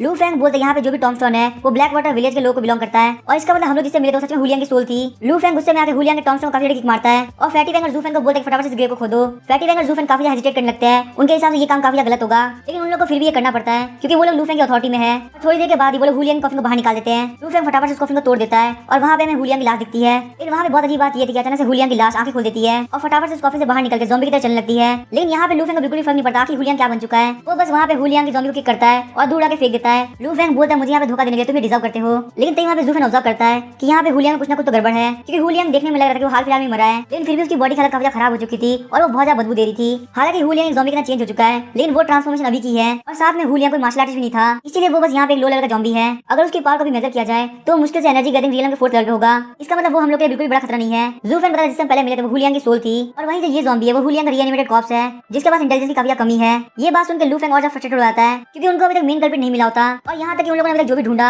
उन सबका कोई मतलब नहीं रहा। लेकिन तभी जैसे हुलिया की बॉडी के अंदर से पर्पल कलर की मिस्ट बाहर निकलती है तो वो पर्पल मिस्ट पूरे ग्रेवयार्ड के अंदर फैल जाती है। तभी बहुत सारे एनर्जी से बने हुए हाथ जमीन के अंदर से बाहर निकलने लगते हैं और हम देखते हैं वहाँ पे बहुत सारे ज़ॉम्बीज आ गए होते हैं। इतने सारे ज़ॉम्बीज को देख के फैटी वैंग और ज़ू फैंग काफी शॉक हो गए होते हैं और सोचते कि शायद से हमें पीछे हट जाना चाहिए। लेकिन लू फैंग वहाँ पे काफी एक्साइटेड था, वो डिक्लेयर करते हैं कि हम लोग वापस नहीं जाने वाले क्योंकि अब तुम लोग यहाँ पे लीडर का शो देखोगे। लू फैंग अपने पर सारे ज़ॉम्बीज को आने दे रहा होता है। ये देख के फैटी वैंग और ज़ू फैंग को काफी टेंशन हो रही होती है। लेकिन तभी ज़ू फैंग अपने गोल्डन बेल शीट को एक्टिवेट करता है जिससे वहाँ के सारे ज़ॉम्बी उड़ जाते हैं। लेकिन ये सारे ज़ॉम्बी होते हैं वो लू फैंग को बड़ा खतरा नहीं लग रहे होते, इसलिए वो डिसाइड करता है कि डीमन कैचिंग वीर से वो जो तलिस्मान लेके आया है वो उनको ज़ॉम्बीज के ऊपर अटैक करके टेस्ट करेगा। तभी लू फैंग तलिस्मान को उठा के ज़ॉम्बी के ऊपर फेंक देता है लेकिन वो तलिस्मान काफी देर तक हवा के अंदर फ्लो करते हुए आखिरकार ज़ॉम्बी के ऊपर गिर जाता है। लेकिन लू फैंग को पता चलता है वो तलिस्मान काफी वीक है, एक तलिस्मान से एक ज़ॉम्बी के ऊपर अटैक हो पा रहा है। लू फैंग बोलते लगता है डीमन कैचिंग प्रिजन वाले मुझे चूना लगा दिया। उसके बाद लू फैंग ब्राइट फायर तलिस्मान का यूज करता है जो कि देखने में ज्यादा खतरनाक और पैसे के ज्यादा वैल्यूबल था और जैसा कि लू फैंग ने सोचा था वो तलिस्मान काफी बढ़िया होता है। सिर्फ उस एक तलिस्मान का यूज करने की वजह से वहाँ पे बहुत सारे ज़ॉम्बीज के ऊपर अटैक होता है और वो सारे ज़ॉम्बी होते हैं एनर्जी वेपर के अंदर चेंज हो जाते हैं। वही फैटी वैंग और ज़ू फैंग फायर तलिस्मान की पावर को देख के काफी शॉक हुए होते हैं। लेकिन वही लू फैंग काफी कम सेटिस्फाइड था कि उसके फायर मास्टर स्किल के हिसाब से वो एक लॉस की चीज थी। और वहीं हम देखते पेड़ के पीछे से डार्क फिगर उन लोगों को ऑब्जर्व कर रहा था। डार्क फिगर बोलता है इस बंदे का इतनी पावरफुल बॉडी है और साथ में इसने आयरन क्लोथ रोब और गोल्डन बेल शीट को भी मास्टर कर रखा है। इसका मतलब उसकी जो ब्लड क्वालिटी है वो एवरेज 2 एनर्जी रिलियन के मार्शल आर्टिस्ट से काफी ज्यादा होगी और जहां तक मुझे लगता है शायद से ब्लड गॉड रिक्वायरमेंट को पूरा कर सकता है। अब मुझे यहाँ मिस्टीरियस रंग के डीमन सोर्सर की कोई जरूरत नहीं। तभी अपने पर्पल मिस्ट का यूज करते हुए वो फिगर डायरेक्टली लू फैंग की तरफ आगे बढ़ने लगता है। तभी लू फैंग उस पर्पल मिस्ट को डॉच कर लेता है लेकिन तभी जैसे वो काफी सरप्राइज हो जाता है क्योंकि वो पर्पल मिस्ट एक जगह पे जाकर इकट्ठा होने लगती है और वहीं जो सारे ज़ॉम्बीज तो पर्पल मिस्ट की तरफ आने लगते हैं। तभी बहुत कम टाइम के अंदर उस मिस्ट को बहुत सारे ज़ॉम्बीज ने घेर लिया होता है। ऐसा लग रहा था जैसे कि कोई माउंटेन है और हम देखते हैं वो सारे ज़ॉम्बी मिलाकर 10 मीटर का मॉन्स्टर बन गए होते हैं और इतने बड़े मॉन्स्टर को अपने सामने देख के फैटी वैंग और ज़ू फैंग को काफी डर लग रहा होता है। लेकिन वहीं लू फैंग ये सोच रहा होता है कि आखिर इस मॉन्स्टर की स्ट्रेंथ कितनी होगी। लू फैंग फैटी वैंग और ज़ू फैंग को बोलता है तुम लोग यहाँ थोड़ा दूर रहना। लू फैंग फटाफट से मॉन्स्टर के ब्राइट फायर तलिस्मान से अटैक करता है। वो तलिस्मान सीधे उस मॉन्स्टर के पेट पे लगता है और उसका पेट वहाँ फट जाता है। लू फैंग उसको क्रिटिसाइज करते हुए बोलता है ये मॉन्स्टर तो काफी वीक है। लेकिन तभी वो जो मॉन्स्टर का पेट होता है वो जल्दी जल्दी रिकवर करना स्टार्ट कर देता है और सिर्फ कुछ ही सेकंड के अंदर वो पूरी तरह ठीक हो गया होता है। तभी ज़ू फैंग बोलता है ब्रदर लू ऐसे मॉन्स्टर का कोर जरूर होता है। जहाँ तक मुझे लगता है ज़ॉम्बी से बने हुए क्रिएचर का कोर इसका सर है। लेकिन लू फैंग जो कि बहुत ज्यादा जल्दी में था वो कोर के ढूंढने का आइडिया को डिसमिस कर देता है। लू फैंग अपनी यामा स्वॉर्ड को बाहर निकालता है और बर्न ब्राइट स्वॉर्ड का टेक्निक का यूज करते हुए उसके ऊपर काफी ज्यादा अटैक करता है। उस अटैक की वजह से वो ज़ॉम्बी क्रिएचर वहीं पे राख बन जाता है। ये सब देखने में ज़ू फैंग रुका नहीं जाता और वो बोलता है कि लॉर्ड लू आप सच में एनर्जी गैदरिंग रिलियन के 4th लेवल पे है। मुझे तो आपको देख के हर बार यही फील होता है कि आप एक बहुत पावरफुल एक्सपर्ट है। लू फैंग इस बात को डिनाई कर देता है और ड्राई बॉन फर्स्ट के और अंदर जाने लगता है। लू फैंग बोलता है फटाफट से मुझे फॉलो करो, अभी तक हमको मेन बंदा नहीं मिला। लेकिन थोड़ी देर बाद हम देखते जू फैंग अचानक से गायब हो जाता है। लू फैंग को बिल्कुल समझ में नहीं आ रहा कि लोग गायब क्यों हो रहे हैं। इसीलिए लू फैंग इस चीज का पता लगाने के लिए फैटी वैंग को एक एक्सपेरिमेंट यूज करने की सोचता है। और तभी अचानक थोड़ी देर बाद वो पीछे घूमता तो देखता है कि फैटी वैंग को एक वाटर स्पेयर अपनी तरफ खींच रहा है। तभी लू फैंग उस वाटर स्पेयर के एंटर कर जाता है क्योंकि वो एक्चुअली में देखना चाहता था कि आखिर वो इनको कहां पे लेके जा रही है। तभी उन लोग की नींद खुलती है और वो सेम सीन में पहुंचते हैं जब वो लोग ब्लैक वाटर विलेज के अंदर आए थे। और तभी उसी टाइम जू फैंग यहाँ पे आता है जो कि वहाँ पे गायब हो गया था। जू फैंग को देखने का फैटी वैंग काफी अलर्ट होता है और अचानक से जू फैंग के सामने आता है। फैटी वैंग लू फैंग को बोलता है हमें काफी सेफ रहना होगा, हमें नहीं पता कि रियल जू फैंग है या नहीं। ये सुनने के बाद जू फैंग फैटी वैंग को डाउट करने लगता है और बोलता है कि ऐसा नहीं कि फैटी वैंग डीमन है। और वैसे ही वो दोनों आर्गुमेंट करना स्टार्ट कर देते हैं लेकिन उसी का कोई रिजल्ट नहीं निकल रहा होता। तभी लू फैंग सिंपल से टेस्ट के बारे में सोचता है। लू फैंग बोलता क्यों ना तुम लोग नाइफ की हेल्प से थोड़ा काटो, इससे मुझे यहाँ पता चल जाएगा तुम लोग डीमन हो या नहीं। लू फैंग सोच रहा था वैसे मेरा सिस्टम है अगर ये लोग यहाँ पे डीमन होंगे तो मुझे कुछ भी नहीं होने वाला। हालांकि फैटी वैंग और जू फैंग शुरुआत में रिक्वेस्ट में काफी शॉक होते हैं क्योंकि उन लोगों को पता था कि लू फैंग के पास आयरन क्लोथ रोब है, गोल्डन बेल शील्ड है, तो वो एक छोटे से अटैक को बहुत इजीली झेल लेगा। और जैसे ही वो लोग लू फैंग के ऊपर अटैक करते हैं लू फैंग अपने सिस्टम को चेक करता है और उसको कोई भी पॉइंट नहीं मिला होता।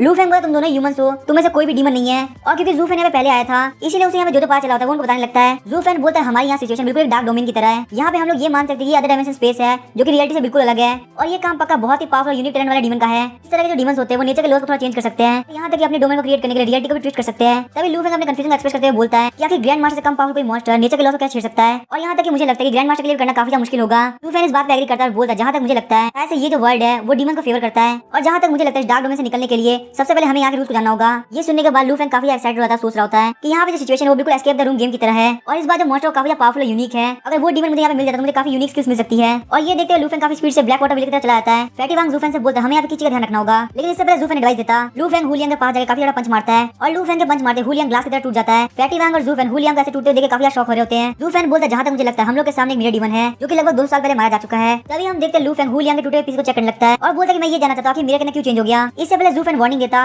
लू फैंग उसमें से एक पीस को उठा के उसके अंदर देखने लगता है और तभी हम देखते हैं वो मिरर लू फैंग को अपने अंदर ले लेता है और लू फैंग अचानक से वहाँ से गायब हो गया होता है। लू फैंग ये देखने में काफी पैनिक करने लगता है और बोलता है ब्रदर लू को यहाँ मिरर डीमन ने एब्जॉर्ब कर लिया। इतनी सारी दिक्कतों को फेस करने के बावजूद आखिरकार ब्रदर एक ट्रैप के अंदर फंस गए। हम लोग यहाँ पे एक मिरर डीमन की डार्क डोमेन के अंदर है। अगर हम यहाँ पे किसी मिरर के अंदर देखते हैं तो हम उस स्पेस के अंदर चले जाएंगे और अगर आपको यहाँ से बाहर निकलना है तो आपको अपनी डुप्लीकेट बनाना होगा। आज से 2 साल पहले ब्लड डीमन आया जिसने ब्लड डीमन सेट को फाउंड किया और बहुत सारे डिमोनिक बीस्ट को अपने सेट के अंदर इकट्ठा कर लिया। उनमें से 7 सबसे पावरफुल डीमन 7 डीमन जनरल कहलाए और उन्हीं में से जो थर्ड रैंक में था वो था मिरर डीमन। ये सुनने के बाद फैटी वैंग जू फैंग से बोलता है आखिर अब हमें क्या करना चाहिए, क्या यहाँ पे कोई चांस है कि ब्रदर लू फैंग मिरर डीमन के खिलाफ जीत सकते हैं। जू फैंग बोलता है मुझे लगता है ऐसा हो सकता है। ब्रदर लू फैंग के लिए मिरर डीमन को हराना बिल्कुल इंपॉसिबल है। जो मिरर डुप्लीकेट होता है वो काफी खतरनाक होता है क्योंकि ना तो डुप्लीकेट थकेगा, ना ही उसको किसी का डर है और ना ही उसके अंदर कोई इमोशन है और यही वजह है कि वो ह्यूमंस की तरह बिल्कुल गलती नहीं करता। मुझे आज से 2 साल पहले का एक बात याद आ रही है जो कि मिरर डीमन के बारे में बोली जाती थी कि अगर इस दुनिया के अंदर कोई भी आपको हरा सकता है तो सिर्फ और सिर्फ आप ही हो। जू फैंग बोलता है क्योंकि ब्रदर लू फैंग को ऑलरेडी एब्जॉर्ब कर लिया गया है इसलिए हमको यहाँ से निकलने का रास्ता ढूंढना चाहिए क्योंकि अगर यहाँ पे ब्रदर लू फैंग मारे जाते हैं तो हम लोग हमेशा के लिए यहाँ पे ट्रैप हो जाएंगे। फिर हमें मिरर स्पेस के अंदर का सीन दिखाया जाता है। लू फैंग वहाँ पे अपने डुप्लीकेट सही से एग्जामिन कर रहा होता है। लू फैंग बोलता है ये डुप्लीकेट बिल्कुल मेरी तरह दिखता है, यहाँ तक ये बिल्कुल मेरे बराबर ही हैंडसम है। तो डुप्लीकेट लू फैंग की बातों को सुनते हुए बोलता है तुम्हारे अंदर यहाँ पे बिल्कुल भी शर्म बाकी नहीं है। लू फैंग ये देख के काफी शॉक हो गया होता है, उसको यहाँ बिल्कुल भी लग रहा है डुप्लीकेट बात कर सकता है। लेकिन वैसे भी ये सब तो होना ही था कि ये मेरी एक इंडिपेंडेंट कॉपी है। लेकिन इन सब के बीच में लू फैंग को सबसे बड़ी टेंशन ये थी कि आखिर उसका सिस्टम डुप्लीकेट हुआ या नहीं। और जब लू फैंग सिस्टम से कंफर्म करता है तो सिस्टम बोलता नहीं ऐसा कुछ भी नहीं है, सिर्फ और सिर्फ तुम्हारे पास ही हूँ। इस बात से लू फैंग काफी कॉन्फिडेंट हो गया होता है क्योंकि अगर उसके पास सिस्टम प्रेजेंट है तो इस डीमन से फाइट करना उसके लिए अपॉर्चुनिटी होगी। क्योंकि यहाँ पे एक बग है जिस वजह से ये डुप्लीकेट बिल्कुल मेरे जितना पावरफुल है तो मैं इसे लगातार फाइट करते और ज्यादा स्ट्रांग बन सकता हूँ। ये सब सोचने में लू फैंग डुप्लीकेट के ऊपर काफी पंच मारता है और डुप्लीकेट में लू फैंग के पंच अपने पंच को टकराता है और क्योंकि वो दोनों यहाँ पे एक ही बार पावरफुल है इसी वजह से दोनों में से किसी को भी एडवांटेज नहीं मिलता और ना ही दोनों में से कोई भी इंजर्ड होता है क्योंकि दोनों का वज्र बॉडी है। लू फैंग सोचा था कमाल की बात है इस डुप्लीकेट के पास भी स्किल है। उसके बाद लू फैंग अपनी वुड किंग स्वॉर्ड को बाहर निकालता है और जमीन के अंदर गाड़ देता है जिस वजह से जमीन के अंदर काफी सारी वाइंस निकलती है और डुप्लीकेट को घेरने लगती है। धीरे धीरे करके हम देखते हैं वो जो स्पेस होता है वो एक फॉरेस्ट में चेंज हो जाता है। लू फैंग ने यहाँ पे वुड किंग स्वॉर्ड की स्पेशल टेक्निक को यूज किया है। स्किल का नाम होता है 1000 वुड्स और इस स्किल की हेल्प से हजारों की तादाद में पेड़ आते हैं। लू फैंग ने इस टेक्निक का यूज आज तक किसी को भी नहीं किया क्योंकि वैसे भी उसने आज तक किसी भी ऐसे बंदे से फाइट नहीं करी जो कि उसको फुल स्टैक यूज करने मजबूर कर दे। लेकिन इससे पहले लू फैंग हमें थोड़ी और तारीफ कर पाता। डुप्लीकेट उन सारी वाइंस को तोड़ देता है और साथ में वुड किंग स्वॉर्ड की टेक्निक को भी यूज करता है। तभी हम देखते हैं बहुत सारी वाइंस हो गई होती है जो कि एक दूसरे के अंदर फंस जाती है और उन वाइंस को वहाँ पे डिफरेंस पता नहीं चल रहा होता इसीलिए वो लोग वहाँ फूट जाती है। लू फैंग ने यहाँ पे बिल्कुल नहीं सोचा था कि ये जो डीमन है वो मिस्टीरियस रैंक स्पीड वेपन को कॉपी कर सकता है। सच में ये 7 डीमन जनरल में से एक रहने के लायक है। तभी लू फैंग अपनी वुड किंग स्वॉर्ड को बाहर निकालता है, फायर मास्टर टैलेंट का यूज करते हुए वाइट बॉर्न डेथ फायर को अपनी स्वॉर्ड के ऊपर कंप्रेस कर देता है और burn bright sword technique use करते हुए डुप्लीकेट के ऊपर काफी तगड़ी स्ट्राइक लगाता है। लेकिन वही जो डुप्लीकेट है वो अपनी ब्लैक स्वॉर्ड से अटैक करता है जिस वजह से लू फैंग का अटैक वहाँ पे न्यूट्रलाइज हो जाता है। लू फैंग ये देख के काफी सरप्राइज होता है कि वो इसके फायर मास्टर टैलेंट को यूज कर पा रहा है। तभी डुप्लीकेट लू फैंग का मजाक उड़ाते हुए बोलता है क्या हुआ तुम मेरे ऊपर अटैक नहीं कर पा रहे। लेकिन तभी हम देखते हैं लू फैंग जमीन के ऊपर लेट जाता है और डुप्लीकेट को बोलता है चलो फटाफट से मेरे ऊपर अटैक करो, बिल्कुल भी टाइम वेस्ट मत करो। लू फैंग की तरफ से ये रिस्पांस देख के डुप्लीकेट काफी शॉक हो गया होता है और लू फैंग से बोलता है क्या तुम इतनी जल्दी सरेंडर करने वाले हो। लू फैंग सोचता है यहाँ पे लगातार फाइट करने कोई फायदा नहीं, मैं यहाँ पे उसे फटाफट से अटैक करवाता हूँ और अपनी स्ट्रेंथ को गेन करता हूँ। डुप्लीकेट को यहाँ पे बिल्कुल भी नहीं पता कि लू फैंग यहाँ पे क्या करना चाहता है। लेकिन एक चीज में काफी कॉन्फिडेंट था कि उन दोनों की पावर बिल्कुल इक्वल है और इसी कॉन्फिडेंस की वजह से वो वुड किंग स्वॉर्ड से लू फैंग के ऊपर अटैक कर देता है जिस वजह से लू फैंग को बहुत सारी वाइंस जकड़ लेती है और डुप्लीकेट बहुत ही स्पीड से लू फैंग के पास पहुंच जाता है। लेकिन डुप्लीकेट ये देख के काफी शॉक हो गया था कि लू फैंग का स्क्रैच भी नहीं आया। लू फैंग बोलता है क्या तुम्हारा कोई पावरफुल अटैक नहीं है। लू फैंग बोलता है क्यों ना तुम बर्न ब्राइट स्वॉर्ड को व्हाइट बॉर्न डेथ फायर के साथ यूज करो। और जैसे डुप्लीकेट ये रियलाइज करता है कि बॉडी के अंदर एक ब्लड शेडो एंटर करता है, उस ब्लड शेडो के एंटर करते डुप्लीकेट का ऑरा पूरी तरह चेंज हो जाता है। ऐसा लग रहा है जैसे कि पहले से काफी अलग हो गया हो। लू फैंग को यहाँ पे समझ में आया था कि जो रियल मास्टर वो यहाँ पे आ चुका है। तभी लू फेंग उसको टॉन्ट करते हुए बोलता है मुझे पता तुम मिरर डीमन हो, क्योंकि 7 डीमन जनरल में थर्ड रैंक पे आता है। ये बात सुनकर मिरर डीमन लू फेंग की चिंग को पकड़ लेता है और बोलता है तुम यहाँ पे गलत हो, मैं यहाँ पे सेकंड रैंक हूँ। वैसे भी स्ट्रेंथ और टैलेंट के मामले में मैं किसी भी पीछे कैसे हो सकता हूँ, मैं यहाँ पे लॉर्ड डीमन के बाद में सेकंड स्ट्रॉन्गेस्ट हूँ। ये सुनने के बाद लू फेंग को पता चलता है कि 7 डीमन जनरल के बीच में इंटरनल कॉन्फ्लिक्ट चल रहा है। फिर लू फेंग मिरर डीमन से पूछता है कि तुम्हारा इंटेंशन क्या है। Mirror demon would king sword को जमीन में डालता है, बोलता है लू फेंग तुम इतनी यंग एज के अंदर भी ग्रैंड मास्टर के बराबर पावरफुल हो, तो तुम्हें यहाँ पे मेरे सामने सरेंडर करके अपनी लाइफ को देख के लॉर्ड ब्लड डीमन को रिवाइव करने में हेल्प करना चाहिए। ये सुनने के बाद लू फेंग को अचानक से कुछ फील होता है और वो बोलता है इसका मतलब तुमने यहाँ पे ब्लैक वाटर विलेज के सारे लोगों को मार दिया और सारे डीमन सॉर्सर को यहाँ पे बुलाया ताकि तुम उनके ब्लड का यूज करते हुए ब्लड डीमन को वापस जिंदा कर सको। तभी मिरर डीमन बोला तुमने बिल्कुल सही कहा, तुम मुझे यहाँ पे काफी इंटेलिजेंट लगे। मेरा ओरिजिनल प्लान ये था कि मैं तुम्हारे ब्लड गॉड को सैक्रिफाइस करूंगा, लेकिन तुम्हारी स्ट्रेंथ देखने के बाद मैं तुम्हें ब्लड डीमन सेट करना ज्वाइन करना चाहता हूँ, तो क्या तुम मेरे सामने सरेंडर करने के लिए तैयार हो। तभी लू फेंग बोलता है लेकिन तुमने ऑलरेडी मेरी कॉपी बना ली है, उसके बावजूद भी तुम ये क्यों चाहते हो कि मैं यहाँ पे सरेंडर करूँ। इसका मतलब लगता है ये है कि ये जो कॉपी मिरर स्पेस को छोड़ नहीं जा सकती और अगर मैं यहाँ पे मर जाता हूँ तो वो कॉपी भी अपने आप ही मर जाएगी। ये सब पता करने का लू फेंग हंसने लगता है और बोलता है तुमने यहाँ पे अपने मुंह से मुझे अपना प्लान बता दिया, क्या तुम सच में दुनिया को इतनी जल्दी पता करवाना चाहते थे कि तुम यहाँ ब्लड डीमन को वापस जिंदा करना चाहते हो। वैसे अगर ब्लड डीमन खत्म हो चुका है तो आखिर तुम्हें जिंदा क्यों ही करना है, क्योंकि विलन्स को ऐसे ही नहीं मारा जाता, उनको मारने के पीछे कोई ना कोई रीजन होता है। मिरर डीमन काफी सीरियसली बोलता है क्या यहाँ पे किसी मरे इंसान से कुछ पाना जरूरी है। लू फेंग बोलता है सच में तुम एक बहुत बड़े इडियट हो, मैं समझ सकता हूँ तुम यहाँ पे थर्ड रैंक में क्यों आए हो। थर्ड रैंक का नाम सुनते मिरर डीमन काफी गुस्सा होता है और लू फेंग को बर्न ब्राइट शॉट से अटैक करता है। लू फेंग मिरर डीमन को गुस्सा दिला के यही करना चाहता था, इसने यहाँ मिरर डीमन से इसलिए इतनी देर तक बात करी क्योंकि वो यहाँ पे उसको प्रोवोक कर सके। वो बर्न ब्राइट शॉट के अटैक को लेकर देखना चाहता था कि वज्र बॉडी की लिमिट आखिर कितनी ज्यादा है, इसलिए लू फेंग अपने फायर मास्टर टैलेंट को भी बंद कर देता है और वो स्ट्राइक सीधे अपने ऊपर ले लेता है। उस स्ट्राइक के लू फेंग को लगते काफी ज्यादा धमाका होता है। लू फेंग को सिस्टम की तरफ से नोटिफिकेशन आती है कि उसके ऊपर यहाँ पे एक मिरर डीमन ने अटैक किया है। इसी वजह से लू फेंग के डिफेंस के अंदर 1000 पॉइंट ऐड होते हैं और सिस्टम आपको यहाँ पे कांग्रेचुलेट करता है, आपने यहाँ पे वज्र बॉडी की लिमिट को तोड़ दिया है, इसलिए आपकी वज्र बॉडी इवॉल्व होकर वज्र अनब्रेकेबल बॉडी होती है। सिस्टम के नोटिफिकेशन के साथ लू फेंग अपने आप को और ज्यादा पावरफुल फील कर पा रहा होता है। उसके बाद लू फेंग मिरर डीमन को और ज्यादा प्रोवोक करता है और बोलता है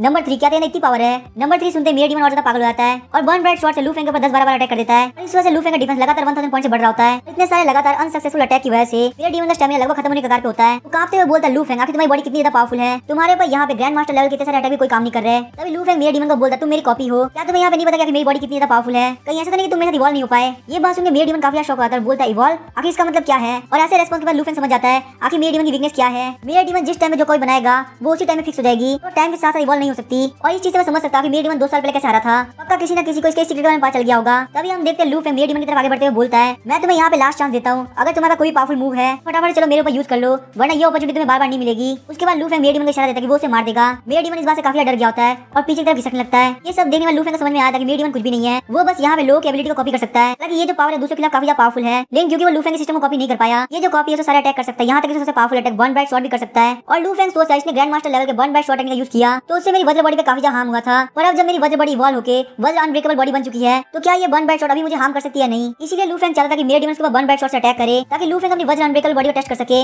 लू फेंग अचानक से मिरर डीमन के पीछे आता है और काफी जोरदार पंच मारते हुए उस गोल्डन बेल शील्ड को तोड़ देता है। मिरर डीमन ये सब देख काफी शॉक हो जाता है, सोच रहा होता है ये बिल्कुल इंपॉसिबल है। लू फेंग के पंच से मिरर डीमन हवा के अंदर उड़ रहा होता है। अभी लू फेंग काफी तड़ी जंप मारते मिरर डीमन के ऊपर आता है और डिफेंसलेस मिरर डीमन के ऊपर काफी सारे अटैक करता है और उसके बाद मिरर डीमन नीचे गिरता है। साथ में वो काफी फ्रस्ट्रेटेड भी होता है, वो रोते हुए बोल रहा था कि ओरिजिनल कॉपी से इतना पावरफुल क्यों है। तभी लू फेंग मिरर डीमन सर पे पावर रखते हुए बोलता है अगर तुम्हारा लास्ट वर्ड है तो मैं तुम्हें गुड बाय बोलना चाहूंगा। और मिरर डीमन वहां पे मरने से काफी डर रहा होता है। मिरर डीमन लू फेंग से बोलता है तुम मुझे यहाँ पे मार नहीं सकते, मैं ब्लड डीमन लॉर्ड का फेवरेट सबऑर्डिनेट हूँ, मेरे ऊपर यहाँ पे उनका मार्क लगा हुआ है, अगर तुम मुझे मार देते हो तो वो मार्क तुम्हारे पर आ जाएगा और जो ब्लड डीमन लॉर्ड है वो तुम्हें कभी भी नहीं छोड़ेंगे। ये सुनने के बाद लू फेंग वहां पे हंसने लगता है और लू फेंग बोलता है तो मेरे बाय वन गेट वन वाली डील है, इसका मतलब मुझे पक्का तुम्हें मार देना चाहिए। ये सुनने के बाद मिरर डीमन काफी ज्यादा शॉक हो गया होता है, यहाँ पे कुछ भी स्क्रिप्ट के अकॉर्डिंग नहीं चल रहा था। उसके बाद लू फेंग डराते हुए बोला तुम्हें इतना एरोगेंट होने की जरूरत नहीं, ब्लड डीमन लॉर्ड की पावर ग्रैंड मास्टर लेवल से बहुत ज्यादा है, उनके लिए तुम्हें मारना कोई बड़ी बात नहीं होगी। लेकिन वही लू फेंग का फेस देखकर मिरर डीमन और सरप्राइज हो गया होता है क्योंकि लू फेंग वहां पे और ज्यादा एक्साइटेड होता है। लू फेंग बोलता है ग्रैंड मास्टर से ऊपर लेवल का, ये तो सच में एकदम फैंटास्टिक है। और लू फेंग की तरफ से मिल रहा ऐसे रिस्पांस की वजह से मिरर डीमन पूरी से पागल हो गया होता है, रोते हुए सोच रहा था कि यहाँ पे हो क्या रहा है, अरे मेरे नाम के पीछे डीमन लगा हो लेकिन रियलिटी के अंदर ये बंदा डीमन है। उसके बाद लू फेंग मिरर डीमन को गर्दन से उठा लेता है और बोलता है क्या तुम इस बात के लिए श्योर हो कि मेरे ऊपर ब्लड डीमन का मार्क आएगा, मेरे ऊपर वो मार्क छोड़े बिना मरना मत, वरना तुम्हारे लिए काफी बुरा होगा। मिरर डीमन सोचा था पता नहीं मैंने क्यों इस डीमन को यहाँ बुला लिया। मिरर डीमन ने कभी भी एक्सपेक्ट नहीं किया था कि लू फेंग यहाँ पे सच में उसको मारना चाहता है, आखिर यहाँ पे ये बंदा ऐसे कैसे हो सकता है। तो याद है ब्लड डीमन लॉर्ड का सिर्फ नाम इतना काफी था कि ऐसे बच्चे तो नाम सुनते पैंट के टॉयलेट कर देते थे, लेकिन यार लॉर्ड ब्लड डीमन के मार्क से ये बंदा बिल्कुल भी डर रहा। लू फेंग अपनी ग्रिप को टाइट करते हुए बोलता है मुझे यहाँ पे झूठ से सबसे ज्यादा नफरत है, तुमने ऑलरेडी ब्लैक वाटर विलेज के लोगों के सोल को यूज करते हुए मुझे बहुत बार धोखा दे दिया है, तो इसलिए तुम्हारा मानना यहाँ पे पक्का है ही है। वही मिरर डीमन जिसके डर के हमारे पसीने छूट रहे होते हैं वो बोलता है मैं तुम्हें यहाँ पे धोखा नहीं दे रहा था, मैं तो बस तुम्हें यहाँ पे डरा के भगाना चाहता था, फिर मुझे यहाँ पे नहीं पता कि तुम तो मेरे से भी बड़े डीमन निकलोगे। तभी लू फेंग अपना पंच बनाते हुए बोलता है सबसे बड़ी बात ये कि तुमने यहाँ पे मुझे ट्रिक करके मेरे 2 कॉपर गन मुझसे ले लिए। तभी मिरर डीमन बोलता है तुम कौन से कॉइन की बात कर रहे हो, मुझे यहाँ पे कॉइन की कोई जरूरत नहीं है। तभी मिरर डीमन हंसते हुए बोलता है विलन्स मरते हैं क्योंकि वो बहुत ज्यादा बात करते हैं, यहाँ पे विलन मैं नहीं बल्कि तुम हो और तुम ही वो जो कि मरने वाला है। और जैसे वो ये बोलता है उसकी बॉडी ब्लैक कलर के स्मोक के अंदर चेंज हो जाती है, सीधे लू फेंग की बॉडी के अंदर एंटर कर जाती है। मिरर डीमन यहाँ पे ये चाहता है कि वो लू फेंग अपना स्लेव बना ले, लेकिन वही मिरर डीमन की किस्मत काफी खराब थी, अगर यहाँ पे कोई और बंदा होता तो वो इजीली फंस जाता, लेकिन क्योंकि ये स्टोरी का मेन कैरेक्टर है तो ये तो कभी फंस नहीं सकता। मिरर डीमन के एंटर करने से पहले लू फेंग के पास नोटिफिकेशन आती है कि आपके ऊपर यहाँ पे मिरर डीमन ने अटैक किया है, मिरर डीमन को यहाँ पे आपकी बॉडी के अंदर निकाला जा रहा है। तभी हम देखते हैं मिरर डीमन लू फेंग की बॉडी के अंदर चिल्लाने लगता है, तो वही हम देखते हैं लू फेंग भी मिरर इमेज क्लोन टेक्निक को मास्टर कर लेता है और अपनी बॉडी के अंदर मिरर डीमन के पास हो जाता है। मिरर डीमन वहाँ पे बस कंप्लीटली डिसॉल्व होने होने वाला होता है, बोल रहा होता है प्लीज ब्लड गॉड मुझे बचा लीजिए। तभी हम देखते हैं मेयर डीमन के अंदर से ब्लड का ड्रॉप बाहर निकलता है। वो ड्रॉप बोलता है तुम सच में कचरा हो, मुझे लगता है मैंने तुम्हें पावर देके बहुत बड़ी गलती कर दी। ये सब होने के बाद तुम मेरे पास 10,000 लोगों को सैक्रिफाइस करने के लिए लेके आओगे। और ये जो ब्लड ड्रॉप थी ये ब्लड डीमन के एसेंस में से एक थी। और जब ये ब्लड ड्रॉप लू फेंग की बॉडी के अंदर होता है तो वो काफी ज्यादा एक्साइटेड हो जाता है। वो यहाँ पे कैसे भी करके लू फेंग की बॉडी को अपनी वैसे के अंदर ट्रांसफॉर्म करना चाहता था। और तभी हम देखते हैं लू फेंग की बॉडी से बाहर निकलने के बाद वो बहुत छोटे छोटे ड्रॉपलेट के अंदर चेंज हो जाता है। लू फेंग के आसपास के एरिया के अंदर फैल जाता है। तभी मेयर डीमन का मिरर स्पेस होता है वो लाल कलर के अंदर चेंज होने लगता है। और हम देखते हैं वो लाल कलर की मिस्ट लू फेंग के ऊपर अटैक कर देती है ताकि वो उसकी बॉडी को अपने लिए वेसल बना सके। लू फेंग को सिस्टम अलर्ट देता है कि आपके ऊपर ब्लड गॉड ने अटैक किया है, आपकी ब्लड लाइन कंसंट्रेशन को लगातार प्लस 10 पॉइंट से इंक्रीज किया जा रहा है। और सिस्टम के अलर्ट के साथ ब्लड गॉड काफी जोर चिल्लाता है क्योंकि वो वहाँ पे खत्म हो रहा होता है। सिस्टम लू फेंग को कांग्रेचुलेट करता है और बोलता है आपको यहाँ पे डिवाइन एबिलिटी मिलती है जिसका नाम है मिरर इमेज क्लोन। ये यहाँ पे आपके पास एक क्लोन बना देगा जो कि बिल्कुल आपकी अपीयरेंस और स्ट्रेंथ का होगा। और ये जो क्लोन है वो कितनी देर तक रहेगा वो होस्ट के कल्टीवेशन लेवल पर डिपेंड करेगा। और आपके अभी के कल्टीवेशन लेवल के हिसाब से ये लेवल 5 मिनट तक रहेगा। मिरर इमेज क्लोन की डिस्क्रिप्शन देखने के बाद लू फेंग काफी खुश हो गया होता है। लू फेंग बोलते हैं मिरर डीमन की स्किल का एक अपग्रेड वर्जन है, मेरी स्किल का कोई स्पेस लिमिटेशन नहीं है, मैं इसको कहीं भी यूज कर सकता हूँ। हालांकि यहाँ पे ड्यूरेशन काफी कम है लेकिन वो कोई बड़ी प्रॉब्लम नहीं है क्योंकि टाइम के साथ साथ मेरा कल्टीवेशन लेवल भी तो बढ़ेगा ही। और तभी हम देखते सिस्टम आपसे लू फेंग को अलर्ट देता है और बोलता है आपका ब्लड लाइन कंसंट्रेशन आपकी क्रिटिकल वैल्यू पे पहुंच चुका है, आपकी ब्लड लाइन को अब यहाँ पे अवेकन किया जा सकता है। ये बात सुनकर लू फेंग काफी शॉक हो गया होता है। वो बोलता लगता है मेरी किस्मत काफी ज्यादा अच्छी है लेकिन फिर भी आखिर ये ब्लड लाइन अवेकनिंग होती क्या है। सिस्टम एक्सप्लेन करता है ब्लड लाइन अवेकनिंग बहुत जरूरी चीज होती है। अभी हम देखते लू फेंग की बॉडी में कुछ बाहर निकलता है। ध्यान से देखने पर पता चलता है कि वो ब्लड डीमन की सोल है क्योंकि निकलने के बाद लू फेंग को अटैक करना स्टार्ट कर देती है। तभी सिस्टम लू फेंग को बताता है कि आपके ऊपर ब्लड डीमन के बचे हुए सोल ने अटैक किया है, आपकी सोल पावर यहाँ पे प्लस 100 पॉइंट से लगातार इंक्रीज हो रही है। और सिस्टम के इसी अलर्ट के साथ ब्लड डीमन की सोल लगातार गायब होना स्टार्ट हो जाती है। एंड में चिल्लाने के बाद मिरर स्पेस के अंदर वो सोल गायब हो जाती है। तभी सिस्टम लू फेंग को अलर्ट देता है और बोलता है कांग्रेचुलेशन आपने यहाँ पे इतनी बार ब्रेक थ्रू किया है कि आपकी सोल पावर भी लिमिट पे है, इसीलिए आपको यहाँ पे टैलेंट मिलता है जिसका नाम है sharp years and bright eyes. इस स्किल की हेल्प से आप यहाँ पे जो भी देखोगे वो बिल्कुल नहीं भूलोगे। आपको यहाँ पे क्लियर और bright spiritual platform, inner vision और स्पिरिचुअल सेंस मिलता है। यहाँ तक कि जो ब्लड गॉड था वो भी लू फेंग एक्सपीरियंस पॉइंट के अंदर ऐड हो जाता है जिस वजह से लू फेंग यहाँ पे लगातार लेवल अप कर रहा होता है। और वहीं लू फेंग को ब्लड डीमन की मेमोरी के फ्रेगमेंट्स मिले होते हैं और इन सारे फ्रेगमेंट को ऑब्जर्व करने के बाद लू फेंग को पता चलता है ब्लड डीमन को यहाँ पे राइटियस अलायंस वालों ने बहुत साल पहले सीज कर दिया था ताकि ब्लड डीमन यहाँ पे कंप्लीटली डिस्ट्रॉय नहीं हुआ, लेकिन उसका जो एसेंस वो काफी डैमेज हो चुका है। तो ब्लड डीमन का एसेंस था वो ब्लड गॉड के 36 ड्रॉप के अंदर चेंज हो चुका है। और यहाँ पे ब्लड डीमन को वापस ठीक करने के लिए बहुत सारे ब्लड की जरूरत पड़ेगी। यहाँ पे ब्लड गॉड का हर एक ड्रॉप जितने ब्लड को ऑब्जर्व करेगा उतना ही जल्दी ब्लड डीमन के इस वर्ल्ड के अंदर आने के चांसेस बढ़ जाएंगे। लू फेंग बोलते हैं हमें यहाँ पे नहीं पता पिछले 2 साल के अंदर ब्लड डीमन सेट वालों ने क्या क्या किया है ताकि वो ब्लड डीमन को यहाँ पे वापस से बुला सके। हालांकि अब लू फेंग यहाँ पे ब्लड गॉड के ड्रॉप के साथ मर्ज हो चुका है, पर इसका मतलब ये बिल्कुल नहीं कि जो ब्लड डीमन है वापस नहीं आ सकता। ऐसा करने से बस ये हुआ कि उसकी पावर पहले से काफी कम हो चुकी है। ये सारी डिटेल को चेक करने के बाद लू फेंग अपनी बॉडी के अंदर चेंजेस को एग्जामिन करने लगता है। सिस्टम उसे बोल रहा था कि ब्लड लाइन अवेकनिंग हो रही है लेकिन लू फेंग को कुछ फील नहीं हो रहा होता। इसलिए लू फेंग पूछता सिस्टम आके मुझे कुछ फील क्यों नहीं हो रहा। सिस्टम रिप्लाई करता ब्लड लाइन की जो पावर होती है वो इनहेरेंट होती है और ये कोई ऐसी चीज नहीं जो सिस्टम से प्रोवाइड कर रहा है, इसलिए इस चीज के अंदर सिस्टम की कोई हेल्प नहीं कर सकता और उसको अपनी ब्लड लाइन को खुद से अवेकन करना होगा। उसकी एंसेस्टर ब्लड लाइन क्या होने वाली है वो अवेकनिंग होने के बाद ही उसे पता चलेगी। हालांकि इस करंट लोकेशन के अंदर ब्लड लाइन अवेकनिंग पॉसिबल नहीं है। आपके लिए सबसे बड़ी ये रहेगा कि आप वेट करके डीमन कैचिंग ब्यूरो के अंदर चले जाए। ये चीज समझने का लू फेंग चीज को ज्यादा नहीं खींचता, अपनी दूसरी स्किल्स के बारे में पूछने लगता है। सिस्टम उसके सारे नए टैलेंट के बारे में उसको डिटेल इंट्रोडक्शन देता है। सबसे पहले आपको जो टैलेंट आता है वो है sharp years and bright eyes. ये आपके सुनने की और देखने की एबिलिटी को काफी बढ़ा देता है। और यहाँ पे आपकी सेकंड एबिलिटी है never forget what you see. इस एबिलिटी की हेल्प से आप जो भी पढ़ेंगे वो कभी नहीं भूलेंगे। थर्ड है clear and bright spiritual platform. ये स्किल आपको किसी भी डीमन के इल्यूजन से बचने में हेल्प करती है और किसी भी डीमन के अटैक वक्त आपका दिमाग काफी शांत रखती है। और साथ में स्किल की हेल्प से आप कोई भी चीज बहुत जल्दी समझ लोगे। फोर्थ है इंटरनल विजन। इसकी हेल्प से आपने इंटरनल ऑर्गन, मेरिडियन और एलर्जी फील्ड को देख सकते हैं। हालांकि ये स्किल उतनी ज्यादा कुछ खास नहीं है लेकिन ये स्किल कल्टीवेट करते हुए काफी काम आ सकती है। फिर आप बहुत इजीली अपने मेरिडियन को देख पाएंगे। आप ये भी समझ पाएंगे कि आपके एनर्जी फ्लो के कहां पे दिक्कत आ रही है। और ये स्किल हमेशा आपको कल्टीवेशन के रॉन्ग पाथ पे जाने से बचा लेगी। आपकी जो यहाँ फिफ्थ स्किल का नाम है स्पिरिचुअल सेंस। इसकी हेल्प से आप दूर से किसी भी डेंजर को देख पाएंगे। अगर यहाँ पे आपके बारे में कोई बुरा सोचा तो वो भी पता चल जाएगा और अगर आपके पीछे कोई स्पाई भी लगा तो भी आप उसको सेंस कर पाएंगे। और इन सब के साथ में लू फेंग को एक और स्किल मिली है जो कि ब्लड डीमन की तरफ से होती है। ये ब्लड डीमन के 36 टेक्निक में से एक है जिसका नाम है rebirth from the drop of blood. ये ब्लड डीमन को वापस लाने की एक बेसिक स्किल है। इसका मतलब ये है कि अगर आपकी बॉडी डिस्ट्रॉय भी हो जाती है तो आपकी बॉडी के एक सिंगल ब्लड से भी आपको वापस रीबॉर्न कराया जा सकता है। ये स्किल एक बहुत अच्छी स्किल है जो कि आपकी लाइफ बता सकती है। लू फेंग बोलता है इस स्किल के साथ अगर आप अपनी ब्लड को स्टोर करके कहीं और रख देते हैं तो ये एक तरीके से ऐसा होता है जैसे कि आपने एक और लाइफ रख रखी है। सच में मेरा काफी ज्यादा फायदा हो गया। मुझे लगा मुझे यहाँ पे इतनी पावरफुल स्किल मिल जाएगी और मैं यहाँ पे चाहूँ तो कितने भी डीमन के खिलाफ जा सकता हूँ। तभी उस स्पेस के अंदर काफी सारे क्रैक पड़ने लगते हैं और उनमें से एक मिरर का पीस टूटता है और सीधे लू फेंग के सर पे गिरता है। लू फेंग को रियलाइज होता है क्योंकि मेरा डीमन मर चुका है, इसलिए लगता है कि पूरा मिरर स्पेस टूटने वाला है। और जब मिरर स्पेस पूरी तरह टूट जाता है तो लू फेंग खुद को ड्राई बॉन फर्स्ट के अंदर पाता है लेकिन फैटी वैंग और जू फेंग कहीं भी दिखाई नहीं दे रहे होते। जैसे लू फेंग को बुलाने वाला होता है वो दोनों ही मिरर स्पेस से बाहर गिरते हैं और जू फेंग जब देखते हैं वो वापस ड्राई बॉन फर्स्ट के अंदर आ चुके हैं उसको ये बात काफी अजीब लग रही होती है। वही फैटी वैंग बोलते हैं पक्का मिरर डीमन की एक और ट्रिक है। लू फेंग उन लोगों के पास जाता है, उन लोग एक्सप्लेन करता है कि मैंने यहाँ मिरर डीमन को मार दिया, उसके वहाँ पे मरते ही मिरर स्पेस पूरी तरह टूट गया। लेकिन वही जो फैटी वैंग और जू फेंग होते हैं वो लू फेंग को देख के बातों पर भरोसा नहीं कर रहे होते कि वैसे मिरर डीमन कोई नॉर्मल डीमन नहीं था, वो 7 डीमन जनरल में से एक था। कोई बंदा जो कि ग्रैंड मास्टर भी नहीं है आखिर उसको कैसे मार सकता है। इसलिए लू फेंग का क्लेम उनको बिल्कुल फेक लग रहा होता है। तभी लू फेंग उन लोगों को ज्यादा कुछ बोल के अपना टाइम वेस्ट नहीं करना था। वो जू फेंग का हेडबेट बाहर निकालता है और अपने सर के ऊपर लगा देता है और बोलता है अगर तुम लोग को मेरे को भरोसा नहीं तो अपना नाइफ निकालो, मुझे लास्ट टाइम इधर काट के देखो, इस तरह तुमको पता चलेगा कि मैं रियल हूं या नहीं। इस बात से फैटी वैंग और जू फेंग दोनों इस बात पर भरोसा कर लेते हैं क्योंकि पूरी दुनिया के अंदर किसी के अंदर भी इतनी हिम्मत नहीं कि वो खुद को ब्लेड से काटने के लिए बोले। लेकिन तभी उस डार्क डोमेन की स्पेस के अंदर भी क्रैक पड़ने लगता है और पूरा का पूरा एरिया काफी बुरी तरह से टूटने लगता है। और जू फेंग जब देखते हैं कि पूरा का पूरा डार्क डोमेन टूट रहा है तो वो बोलते हैं कि हमें यहाँ से फटाफट भागना होगा क्योंकि अगर इसके पूरे टूटने से पहले हम लोग ऐसे नहीं गए शायद से हम लोग यहाँ पे टुकड़े टुकड़े हो जाएंगे। वो फटाफट से विलेज एंट्रेंस की तरफ भागने लगते हैं जो कि डार्क डोमेन का एग्जिट भी होता है क्योंकि वैसे भी जब डार्क डोमेन टूट रहा है तो उसका एग्जिट भी पक्का खुल जाएगा।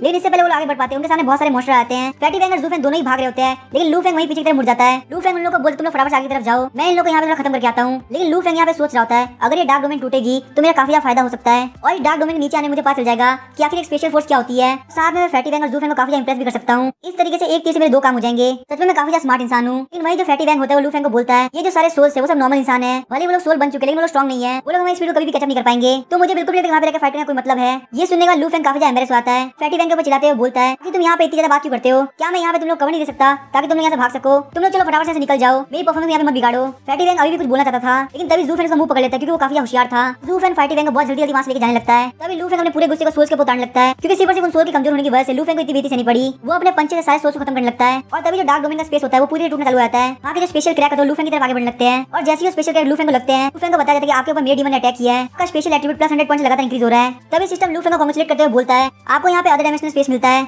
और जैसे ही सिस्टम ये बताता है लू फैंग अपनी आंखें खोलता है और अदर डायमेंशनल स्पेस में पहुंच जाता है। लू फैंग बोलते लगता है मेरी पर्सनल स्पेस है, बिल्कुल एक डार्क डोमेन की तरह। ऐसा भी कह सकते हैं कि मैंने अपना एक मिनी वर्ल्ड बना लिया। यहाँ पे मैं अपने लिए स्टोरेज बना सकता हूँ, काफी सारे घर बना सकता हूँ और साथ में फार्मिंग कर सकता हूँ। और यहाँ के जो रूल्स है वो काफी स्टेबल है, बिल्कुल एक रियल वर्ल्ड की तरह। यहाँ तक कि जो अदर डायमेंशनल स्पेस है वो पूरा ब्लैक वाटर को कवर कर सकती है। इस स्पेस का मास्टर मैं हूँ। मैं यहाँ पे अपने डीमन स्लेव्स को रख सकता हूँ और वो डीमन स्लेव बिल्कुल रियल वर्ल्ड की तरह यहाँ पे जी पाएंगे और वो हर वक्त यहाँ पे मेरी बात मानने के लिए तैयार रहेंगे। और सिस्टम में नोटिफिकेशन लू फैंग सोचने लगता है मेरी किस्मत यहाँ पे काफी अच्छी होने वाली है। यहाँ पे मैं बहुत सारी ऐसी चीजें कर पाऊंगा जो कि मैं रियल वर्ल्ड के अंदर नहीं कर सकता। तभी लू फैंग के सपने के बीच में सिस्टम बोलता है होस्ट आपके जो सबऑर्डिनेट वो बाहर वेट कर रहे हैं, क्या हमको यहाँ से चलना चाहिए? लू फैंग डिसाइड करता है वो यहाँ चला जाएगा। उसके ये बोलते सामने एक बहुत बड़ा पोर्टल अपीयर होता है। लू फैंग उस पोर्टल की हेल्प से वहाँ से बाहर निकल जाता है। वही फैटी वैंग और जू फैंग दोनों एग्जिट की तरफ देख रहे होते हैं। कहते हैं कि ये एग्जिट तो बंद होने लगा, हम लोग क्या करें? तभी जू फैंग बोलता है मुझे लगता है ब्रदर लू सोल से रिवेंज ले रहे हैं क्योंकि उन सारे सोल्स को बेवकूफ बनाया था। फैटी वैंग बोला तुम बिल्कुल सही बोल रहे हो, मुझे भी यहाँ पे यही लगता है। लेकिन सच में ब्रदर लू बहुत बड़े बेवकूफ है क्योंकि उन सोल्स को बेवकूफ बना दिया, इसीलिए वो वहाँ पे रिवेंज लेने रुक गए। और मुझे एक बात है, अगर दो कॉपर करने के चक्कर में जान चली गई तो आप लोग क्या करेंगे? और अब जो ये पोर्टल है वो बंद होने के कगार पे है, पता नहीं वो यहाँ पे आ भी पाएंगे या नहीं। लगता है वो भी उन सोल के साथ उसी वर्ल्ड में फंस जाएंगे। लेकिन जो कि अपने पोर्टल की हेल्प से लू फैंग के पीछे आ गया होता है, वो जू फैंग और फैटी वैंग की सारी कन्वर्सेशन सुन लेता है। तभी लू फैंग जो कि बहुत ज्यादा गुस्से में होता है वो वुड किंग स्वॉर्ड को फैटी वैंग के गले पर रख देता है। वुड किंग स्वॉर्ड को देखते फैटी वैंग चुप हो जाता है और अपनी बातों को चेंज करते हुए बोलता है ब्रदर लू आखिर आप सेफली वापस आ ही गए, मैं इतने टाइम बाहर वेट करके आपके लिए प्रे ही कर रहा था। तभी लू फैंग बोलता है बाहर में जाओ, मैं यहाँ पे आज काफी अच्छे मूड में हूँ तो इसलिए मैं तुम लोगों को डीमन कैचिंग ब्यूरो के अंदर जाकर रिवॉर्ड दूंगा। हालांकि पता नहीं अगर मेरा मूड चेंज हो गया तो मैं तुम्हें पनिशमेंट भी दे सकता हूँ। और जैसे वो लोग डीमन कैचिंग ब्यूरो के अंदर पहुंचते वो लोग सारे इंसिडेंट को ही फिंगर को बताते हैं कि उन लोगों ने यहाँ पे ब्लैक वाटर विलेज के अंदर मेरे डीमन को हराया। ही फिंगर लू फैंग के टोकन को देख काफी शॉक हो रहा होता है। तभी लू फैंग बोलता है अगर आपको मेरी बात भरोसा नहीं हो रहा तो आप मेरे टोकन के अंदर डेथ और फील कर सकते हैं, वो तो कभी भी झूठ नहीं बोलता ना।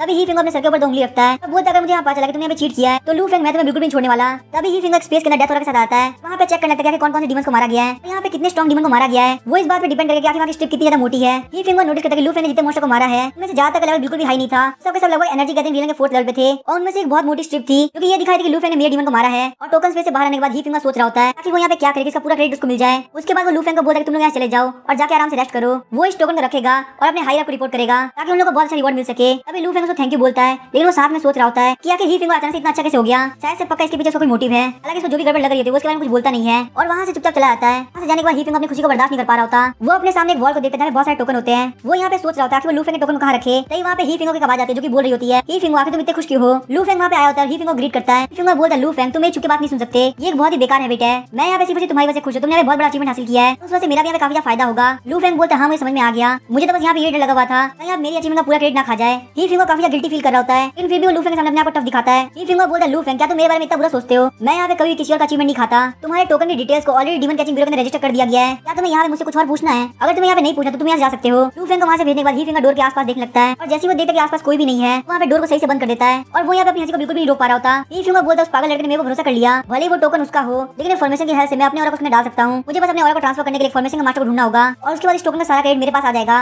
और यहाँ पे क्योंकि उसका कल्टीवेशन काफी कम है इसीलिए अगर कुछ बोलेगा भी तो भी कोई उसकी बात भरोसा नहीं करेगा। इस अचीवमेंट के साथ मेरा प्रमोशन और तरह के डीमन सॉर्सर के तौर पे पक्का है। और अभी ही फिंगर ये सब बोल ही रहा होता तभी हम देखते हैं कि लू फैंग ने सब देख लिया होता है और वो इस बार यहाँ पे विंडो से आया होता है। लू फैंग बोलता है तुम अब किस बात पे हंस रहे हो, अब इसके आगे क्या होगा नेक्स्ट एपिसोड में जानेंगे।